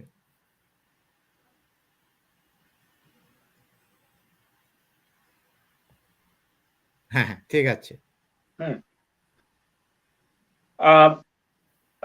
সেরামদা কি নাই আমাদের সাথে? উনি একটু কিতে ওনার ওই টেকনিক্যাল প্রবলেমে চলে গেছেন, তো আবার হয়তো আসতে পারেন, যুক্ত চেষ্টা করতেছেন। ঠিক আছে। তো না, যে কথা বলছিলেন সেরামদা চা শ্রমিকদের কথা, যে শহীদ তালিকা চা শ্রমিকদের, এখানে আমার সিলেটে গণহত্যা গ্রন্থেই শুধু সিলেটের 4 জেলার 5 শতাধিক চা শ্রমিকের শহীদ চা শ্রমিকের নাম আছে, নাম পরিচয় আছে, এবং সেইখানে নির্যাতিত মহিলাদের নাম পরিচয় আছে, কিভাবে কোথায় কে নির্যাতিত হয়েছে, কি প্রেক্ষিতে হয়েছে সেই কাহিনীও আছে। তো আমার মনে হয় সেরামদা যে সংখ্যাটা বলেছেন সেই সংখ্যা ওইটা বেশি না, বরং কম হইতে পারে। আমি আমার বইতেই আমার মনে হয় 5 শতাধিক নাম আছে। যাই হোক, চা শ্রমিকরা যুদ্ধ করেছেন, জীবন দিয়েছেন। এমনিতেই খুব নির্মমভাবে বিভিন্ন জায়গায়, যেমন আদিবনগর চা বাগানে ঘরের ভিতরে ঢুকিয়ে দরজা জানালা বন্ধ করে বাইরে থেকে টিয়ার গ্যাস ছুড়ে হত্যা করেছে।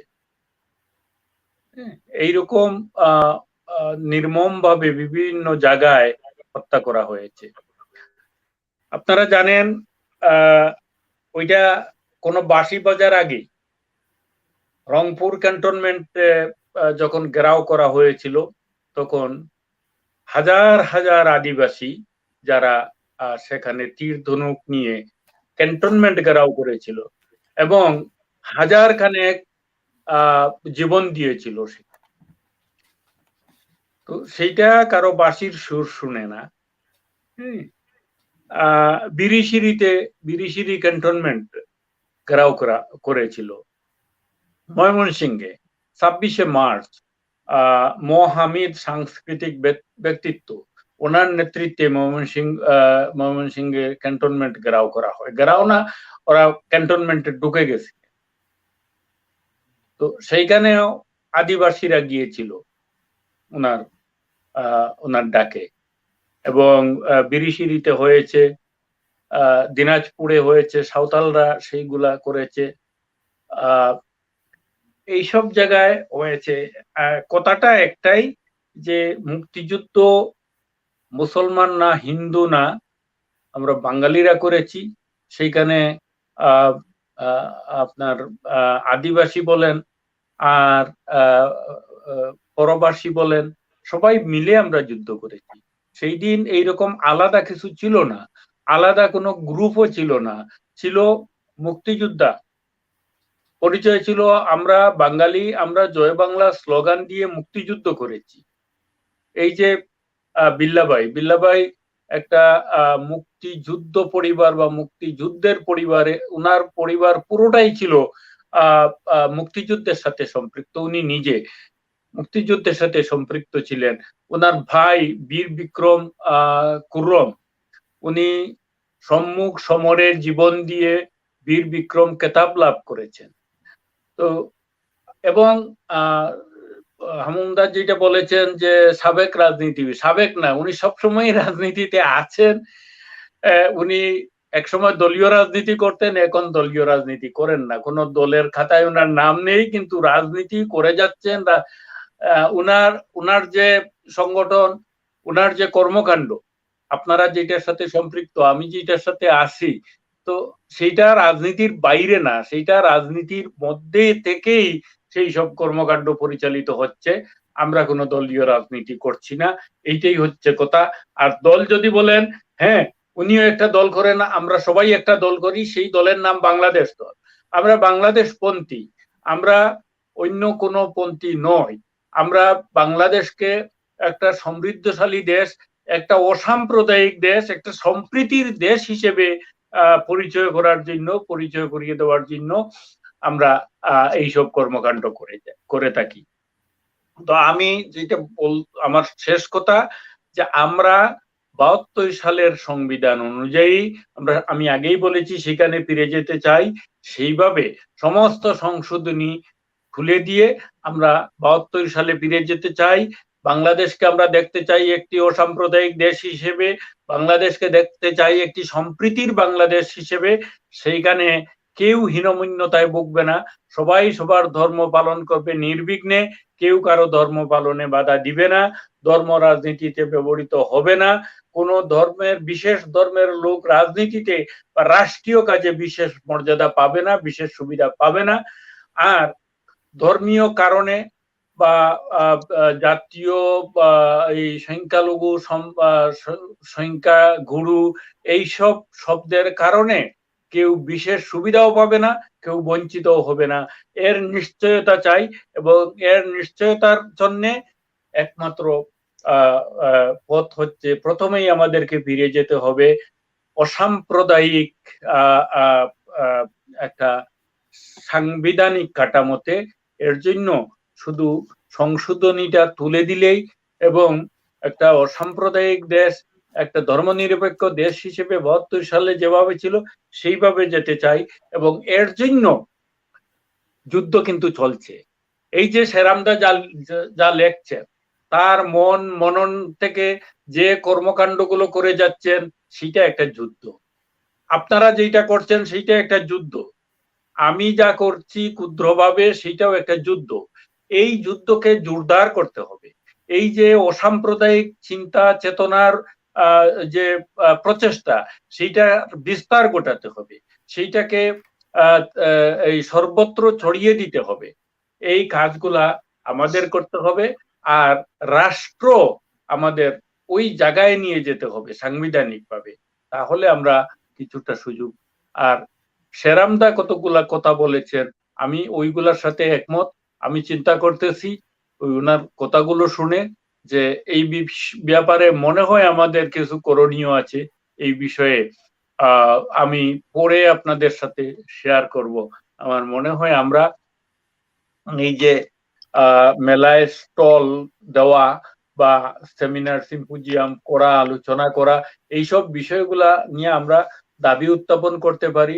বাংলা একাডেমি, সংস্কৃতি মন্ত্রণালয় বা অন্যান্য যেসব জায়গায় সম্পৃক্ত আছে এইসব কাজে, তাদের সাথে আমরা বোধহয় দেন দরবার করার সুযোগ আছে, এইটা করতে হবে।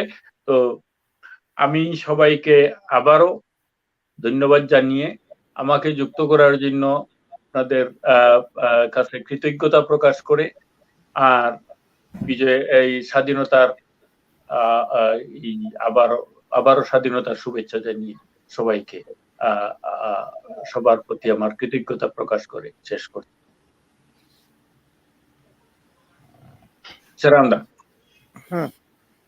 হ্যাঁ, এবার স্যার রিপন, আপনি এবার চালিয়ে যান, ঠিক আছে? আমরা পরবর্তীতে আবার এর কাছ থেকে যাব হয়তো। এরপরে আমাদের সাথে আছেন অনিতা সরাইজান, উনি যদি থাকেন, যদি না।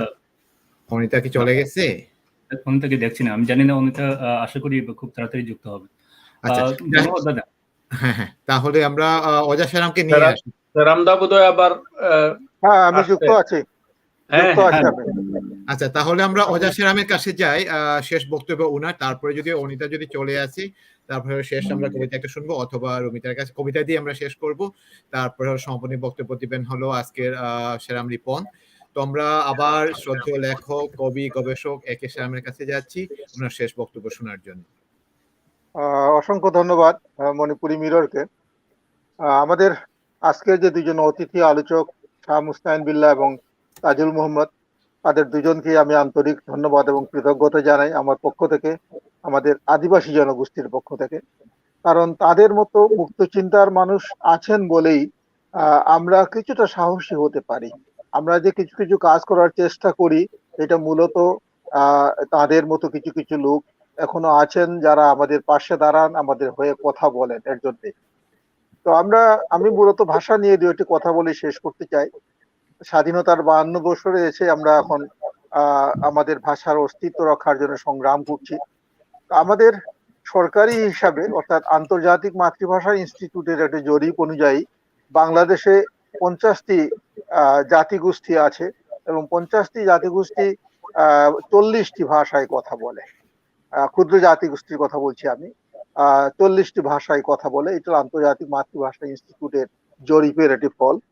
এই 40টি ভাষার মধ্যে অন্তত 16টি ভাষা আছে যেগুলোতে নিয়মিত সাহিত্য চর্চা হয়, লিখিত রূপ আছে, সাহিত্য চর্চা হয়।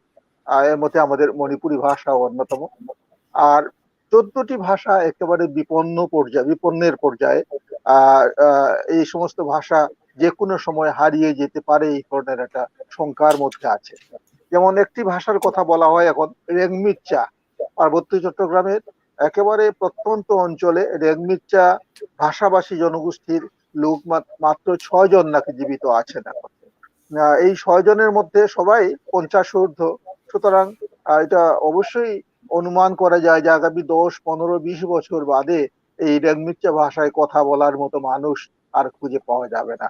অর্থাৎ একটি ভাষা হারিয়ে যাবে, একটি জাতিসত্তা হারিয়ে যাবে, তার সমস্ত ইতিহাস, সাহিত্য, সংস্কৃতি হারিয়ে যাবে।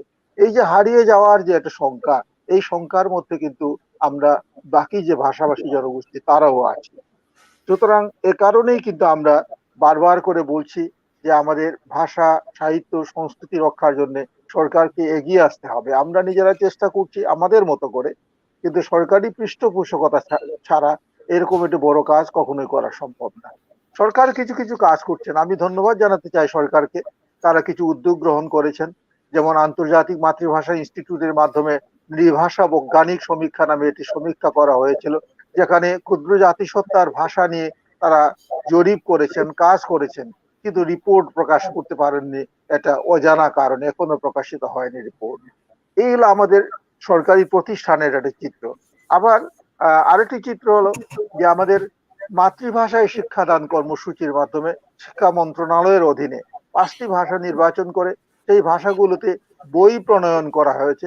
প্রাথমিক পর্যায়ে, প্রাক প্রাথমিক পর্যায়ে শিক্ষাদান কর্মসূচি শুরু হয়েছে গত কয়েক বছর আগে থেকে, কিন্তু এখনো ওই শিক্ষক নাই, ট্রেনিং নাই, বা সরঞ্জামাদি নাই, সমস্ত কারণে এই কার্যক্রম খুব ফলপ্রসূ হয়নি। তাছাড়া একটা মন্থরতা আছে, বাকি ভাষাগুলোকে তারা নির্বাচন করে পর্যায়ক্রমে সমস্ত ভাষা এই কার্যক্রম করার কথা, কিন্তু এই ব্যাপারে পরবর্তী কার্যক্রম আর এখনো হাতে নেওয়া হয়নি। অর্থাৎ সরকারি কার্যের যে একটা গতিশীলতা না থাকার যে একটা সমস্যা, ওটা দেখা দিচ্ছে এখানেও। আরেকটি কাজ সরকারিভাবে করা হচ্ছে, আমি সরকারের কিছুটা গুণগান গাইছি, কারণ আমি মনে করি তারা কিছু কাজ করছেন, এটা আমাদেরকে অবশ্যই ভালো বলতে হবে। যেমন আরেকটি কাজ হচ্ছে তথ্য প্রযুক্তি মন্ত্রণালয়ের অধীনে গত 22 তারিখে তারা একটা ঢাকায় অবহিতকরণ একটা সেমিনার করেছিলেন, আমি উপস্থিত ছিলাম সেখানে। এই তথ্য প্রযুক্তি মন্ত্রণালয়ের অধীনে একটি প্রজেক্টের মাধ্যমে ডিজিটালাইজেশন করার, একটা ক্ষুদ্র নিগোষ্ঠীর ভাষা এবং বর্ণমালা ডিজিটালাইজেশনের মাধ্যমে সংরক্ষণ করার একটা উদ্যোগ নেওয়া হয়েছে। খুব বিশাল একটি প্রকল্প এবং এটা চমৎকার একটি পরিকল্পনা।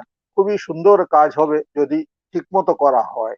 যদি ঠিকমতো করা হয় এটা বলছি যেহেতু সরকারি প্রতিষ্ঠান, এই কারণে। তবে আমি একথা বলেছি সেদিন মিটিং এ, যে শুধুমাত্র ডিজিটালাইজেশন করে ভাষা মিউজিয়ামে ওই সমস্ত ভাষাকে সংরক্ষিত করে যদি আমরা মনে করি আমরা ভাষা সংরক্ষণ করলাম, তাহলে কিন্তু ভাষা বিকাশের বা চর্চার যে পথ সেটা রুদ্ধ হয়ে যাবে। আমাদেরকে কিন্তু ভাষা সংরক্ষণের পাশাপাশি বিকাশ এবং চর্চার কাজটাও করে যেতে হবে। এজন্য নানাবিধ পদক্ষেপের ব্যাপার আছে, যেমন স্কুলে প্রাথমিক পর্যায়ে শিক্ষাদান, সাহিত্য চর্চার জন্য উৎসাহিতকরণ, অনুপ্রেরণা দেওয়ার কিছু কাজ, যেমন আমি প্রস্তাব দিয়েছি, আমি বাংলা একাডেমি সাহিত্য পুরস্কার আদিবাসী সাহিত্যের জন্য প্রদান করা যেতে পারে। এরকম নানাবিধ পদক্ষেপ সরকার চাইলেই খুব সহজে নিতে পারেন। এই সমস্ত পদক্ষেপ নেওয়া এখন সময়ের দাবি। এইগুলো যদি না হয় তাহলে রেগমিচ্চা আগামী 10-15 বছরে হারিয়ে যাবে। এরকম ভাবে আরো অনেক ভাষা হারিয়ে যেতে পারে। এটা আমরা কেউই চাই না। অন্তত মুক্তিযুদ্ধের বাংলাদেশ, যে বাংলাদেশ আমরা রক্ত দিয়ে অর্জন করেছি, যে বাংলাদেশ আমরা, আমাদের অনেক স্বপ্নের একটি দেশ, যেখানে আমরা মনে করেছি বাংলাদেশের প্রতিটি মানুষ তার স্বাধীনতা পাবে, চিন্তার স্বাধীনতা, বাক স্বাধীনতা, তার বেঁচে থাকার স্বাধীনতা। এই দেশে আমরা চাই না কোনো ভাষা, কোনো সাহিত্য, কোনো সংস্কৃতি এভাবে হারিয়ে যাক।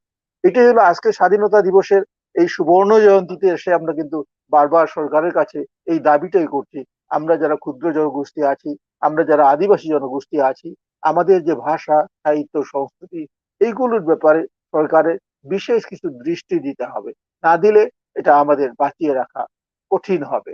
এবং আমাদের শাহ মুস্তাহিন বিল্লাহ একটু আগে বলেছেন সংবিধানের উদ্ধৃতি দিয়ে, যে সংবিধানে চমৎকার সুযোগ আছে, সরকার চাইলেই কিন্তু ওই সুযোগের সদ্ব্যবহার করে আমাদের এটা যেন বিশেষ কোনো প্রকল্প নিতে পারেন, বিশেষ একটা কর্মসূচি গ্রহণ করতে পারেন। আমি আজকের এই দিনে এটাই প্রত্যাশা করব, আমাদের সরকার অবশ্যই জনবান্ধব সরকার মনে করি, তারা আমাদের আদিবাসী বান্ধব হয়ে আদিবাসী জনগোষ্ঠীর ভাষা, সাহিত্য, সংস্কৃতি উন্নয়নে এগিয়ে আসুক। আমাদের বৃহত্তর জনগোষ্ঠী, আমাদের জাতীয় কিছু কিছু প্রতিষ্ঠান যেগুলো আছে আমাদের ভাষা সাহিত্য নিয়ে কাজ করেন, তাদেরকেও আমি অনুরোধ জানাই এবং আশা প্রকাশ করি তারাও এগিয়ে আসবেন। তাহলে সুবর্ণ জয়ন্তী, স্বাধীনতার সুবর্ণ জয়ন্তী উদযাপনের যে আমাদের আনন্দ, সেই আনন্দ সত্যিকার অর্থে ফলপ্রসূ হবে, আনন্দদায়ক বলে মনে করি। সবাইকে ধন্যবাদ। আমি আবারও তাজুল ভাই এবং শাহ মুস্তাহিন বিল্লাহ ভাইকে অসংখ্য ধন্যবাদ জানাই তাদের গুরুত্বপূর্ণ আলোচনা এবং আমাদেরকে প্রাণিত করার মতো কিছু কথামালা উপহার দেওয়ার জন্য। ধন্যবাদ সকলকে। অনেক অনেক ধন্যবাদ। আমরা কথায় কবিতায় প্রায় 2 ঘন্টার মতো সময় আমরা যাপন করেছি। আর কথা বাড়াবো না। আমরা এবার সেরাম রিপনের কাছে ফিরে যাই। সেরাম রিপন সমাপনী বক্তব্য এবং রুমিতার একটি কবিতা দিয়ে আজকের অনুষ্ঠানটি শেষ করার জন্য বিনীত অনুরোধ করাচ্ছি। সেরাম রিপন। ধন্যবাদ দাদা। আমি আসলে সকলের প্রতি কৃতজ্ঞতা জানাই মণিপুরি মিররের পক্ষ থেকে। শ্রদ্ধেয় একেশ্বরম দাদা, আপনার বক্তব্যের মাধ্যমে আমার মনে হচ্ছে যে আমাদের ক্ষুদ্র জাতিসত্তা অথবা যেভাবেই বলি তাদের যে আকাঙ্ক্ষা, তাদের যে প্রত্যাশা, সরকারের প্রতি, জনগণের প্রতি, ভ্রাতৃপ্রতিম জনসংখ্যা জনগোষ্ঠীর প্রতি আমাদের কি প্রত্যাশা রয়েছে, সরকারেরই বা কি করা উচিত এবং তাদের দায়বোধ কোন কোন জায়গায় তাদের দায়বোধ রয়েছে, সেই বিষয়গুলো চমৎকারভাবে আপনার বক্তব্যে উঠে এসেছে। আমরা বিশ্বাস করি এখান থেকে আমরা অনেক কিছু সামনে চলার মতো অনেক কিছু বিষয় আপনাদের বক্তব্য থেকে আমরা পেয়েছি এবং এই বক্তব্যগুলো যাদের উদ্দেশ্যে আমরা বলতে চাই, যাদের কানে আমরা পৌঁছাতে চাই সরকার মহোদয় এবং তার প্রতিষ্ঠানগুলো, সরকারের প্রতিষ্ঠানগুলো কি ভূমিকা রাখতে পারে, এই মুহূর্তে কি ভূমিকা রাখতে পারে এবং সুদূর প্রসারে কি ভূমিকা রাখতে পারে, তার রূপরেখা আপনার বক্তব্যে আপনি চমৎকারভাবে উপস্থাপন করেছেন। আমি আবার কৃতজ্ঞতা জানাই, ধন্যবাদ জানাই। একই সাথে আমাদের শ্রদ্ধেয় আরেকজন আজকের আলোচক, আমাদের সর্বজন শ্রদ্ধেয় জনাব তাজুল মোহাম্মদ, আপনার বক্তব্যে আমরা তখনকার মুক্তিযুদ্ধের যে ক্ষুদ্র জাতিসত্তাদের জনগোষ্ঠীর যে অংশগ্রহণ, তার বিশদভাবে তার ডেটা, তার চমৎকার চিত্রটি আপনি পুনরায় আমাদের কাছে তুলে ধরেছেন। আমাদের পাঠকরা নিশ্চয়ই শুনেছেন এবং প্রাণিত হয়েছেন। আমরা তো প্রাণিত হয়েছি, আমরা তো ঋদ্ধ হয়েছি, আমরা অজানা অনেক কিছু জানতে পেরেছি। আমাদের আলোচনার অন্যতম উদ্দেশ্যও তাই, আমরা আপনাদের কাছ থেকে জানবো এবং এটা আমরা বৃহত্তর পাঠকের কাছে পৌঁছে দিতে চাই। একই সাথে সরকারের সংশ্লিষ্ট যে বিষয় মহলগুলো আছে, সংশ্লিষ্ট যে ডিপার্টমেন্টগুলো আছে, তাদের কাছেও যেন আমরা পৌঁছাতে পারি, সেই প্রচেষ্টার একটা ক্ষুদ্র অংশ আজকের এই আলোচনা। আমাদের স্বাধীনতার আজকে 51 বছর পূর্ণ হয়েছে, 52 বছরে পা দিয়েছি এবং ঠিক রাষ্ট্রের প্রতি আমাদের যে প্রত্যাশা, সেই প্রত্যাশার অনেকগুলি পূরণ হয়েছে। আমরা পতাকায় পেয়েছি, আমরা ভাষায় স্বাধীনভাবে চলছি, আমাদের অর্থনৈতিক উন্নতি হচ্ছে শনৈ শনৈ, কিন্তু একই সাথে কি আমরা একটি জাতিরাষ্ট্র, বাংলাদেশ যে একটি জাতিরাষ্ট্র হয়ে ওঠার যে প্রক্রিয়ার মধ্যে আমরা আমাদের যে মুক্তিযুদ্ধের চেতনার মধ্যে যেটা ছিল, সেটাকে আমরা আমাদের প্রতিফলিত করতে পেরেছি, সেটা পারিনি। আমাদের বাংলাদেশকে আমরা দেখতে চাই একটি জাতিরাষ্ট্র হিসেবে। সেই জাতিরাষ্ট্র হয়ে ওঠার প্রক্রিয়ার মধ্যে কি কি করতে হবে, আমাদের আজকে যারা সম্মানিত আলোচক আছেন তারা বিভিন্নভাবে এই বিষয়গুলো বিভিন্ন দিক থেকে, সংবিধানে কি সুযোগ রয়েছে, আমাদের সংবিধান কোথায় আমাদেরকে সুবিধা দিয়েছে এবং আমাদের কোথায় খামতি রয়েছে, আমাদেরকে নিজেদের কি করতে হবে, এই বিষয়গুলো আপনাদের বক্তব্য আমরা এইখান থেকে আমরা পেয়েছি। আশা করি আমরা অনেক দিক নির্দেশনা আমাদের সেখান থেকে আমরা শিখতে পেরেছি এবং আমাদের পরবর্তী কার্যক্রমে আমরা আশা করি সেই আপনাদের দিক নির্দেশনার আলোকে আমরা আমাদের কর্মসূচিগুলো সাজাতে পারবো, এই প্রত্যাশা আমার থাকলো। একই সাথে শ্রদ্ধেয় শাহ মুস্তাইন বিল্লাহ ভাই, শারীরিক প্রতিবন্ধকতা সত্ত্বেও উনি আমাদেরকে অত্যন্ত সময় দিয়েছেন, প্রথম থেকেই অত্যন্ত কৃতজ্ঞতা জানাই। আমরা জানি আমরা ব্যক্তিগতভাবে আমার ওনার সাথে পরিচয় হওয়ার সৌভাগ্য হয়েছে। তিনি এখানে মন্ট্রিয়ালে আছেন, কানাডায়। তার নির্দেশনা, তার স্নেহ আমরা পেয়েছি। আমরা ব্যক্তিগতভাবে জানি উনি কতটুকু অসাম্প্রদায়িক মানসিকতার মানুষ, এবং শুধু তা না, তিনি বাংলাদেশের রাজনীতি এবং রাজনীতি বিশ্লেষণে কতটুকু তার জ্ঞান রাখেন, সেটা আমরা প্রতিনিয়ত ওনার কাছ থেকে পেয়েছি। এবং আজকের বক্তব্যে, আজকে তিনি যা আলোচনা করেছেন, সেখানেও কিন্তু তার প্রতিফলন ঘটেছে। আমরা ওনার কাছ থেকেও অনেক দিক নির্দেশনামূলক কথা আজকে আমরা পেলাম। আমি আবারও মণিপুরি মিররের পক্ষ থেকে কৃতজ্ঞতা জানাই, ধন্যবাদ জানাই। আশা করি আমরা বারে বারে আপনাদের কাছে ফিরে আসব, আমরা বারে বারে যাব, আপনার কথা শুনবো এবং কথা শোনাবো, এই প্রত্যাশা থাকবে, এই আশা আমাদের আছে, এটা থাকবে, আমাদের কার্যক্রম চলমান থাকবে। মণিপুরি মিরর বাংলা ভাষায় আমরা মণিপুরি পাঠকদের জন্য শুরু করেছিলাম, একই সাথে আমাদের বাংলা ভার্সন রয়েছে এবং আমরা সম্প্রতি আমাদের যে মণিপুরি সাইটটি রয়েছে, ওয়েবসাইটটি রয়েছে এবং বাংলা ভার্সনটি রয়েছে, সেটা আমরা আধুনিকায়ন করার চেষ্টা করছি। খুব শিগগিরই, কয়েকদিনের মধ্যে আমাদের কারিগরি দিকগুলো উন্নত হয়ে যাবে এবং আরো পাঠক বান্ধব হিসেবে আমাদের ওয়েবসাইটটি আমরা উপস্থাপন করব। তো সেই প্রত্যাশা থাকবে খুব অল্প সময়ের মধ্যেই আমরা পাঠকের কাছে আমাদের আধুনিকায়িত সাইটটি ওপেন করে দিতে পারবো। আমি আমি কোনো বক্তব্য দিচ্ছি না, আমি শুধু আজকের যারা আলোচক তাদের কথাগুলোকে উপসংহার করার চেষ্টা করছি, এবং আজকে 2 ঘন্টার একটু উপরে হয়ে যাচ্ছে আমাদের আলোচনা, আমাদেরকে শেষ করতে হবে।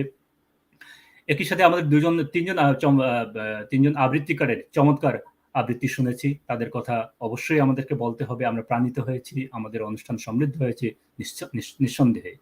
তো আমি এবং শেষবারের মতো রুমিতা দি আপনার কাছে যেতে চাই, আপনার শেষ কবিতাটি উপস্থাপন করুন।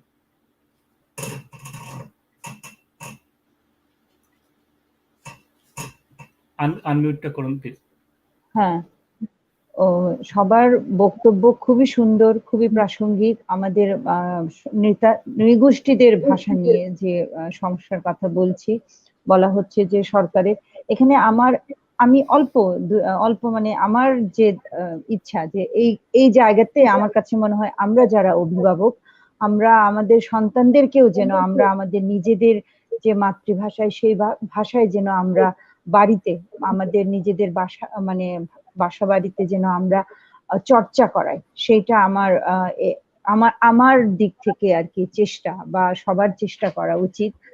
আমি সেই সেরামদা যেটা বললেন যে 21 তারিখের যে প্রোগ্রাম, আমি ছিলাম ওখানে গিয়ে আমার একটা বোধ আসছে, বা আমি একটা বোধ করছি যে অন্তত আমি আমার ছেলে মেয়েকে এসে বললাম যে অন্তত আমরা আমাদের বাড়িতে আমরা ঘরের ভেতরে আমরা কোনো মানে বাংলা বা ইংরেজি বা এরকম শব্দ আমরা ব্যবহার করব না, আমরা শুধু আমার মণিপুরি বা মেইতেই লোনে আমরা কথা বলবো।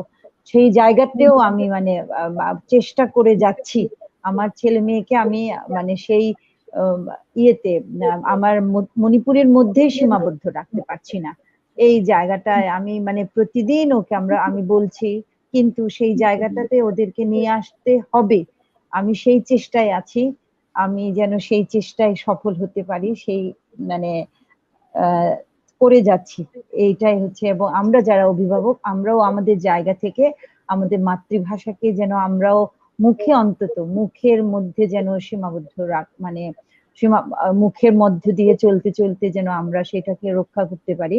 সেখানে সৌরভ শিকদার বলেছিলেন যে মাতৃভাষার ব্যাপারে যেন আমরা একেবারে কি বলে কঠোর, এবং এখানে কোনো ইয়ে নাই, সহজের কোনো উপায় নাই সেরকম আর কি।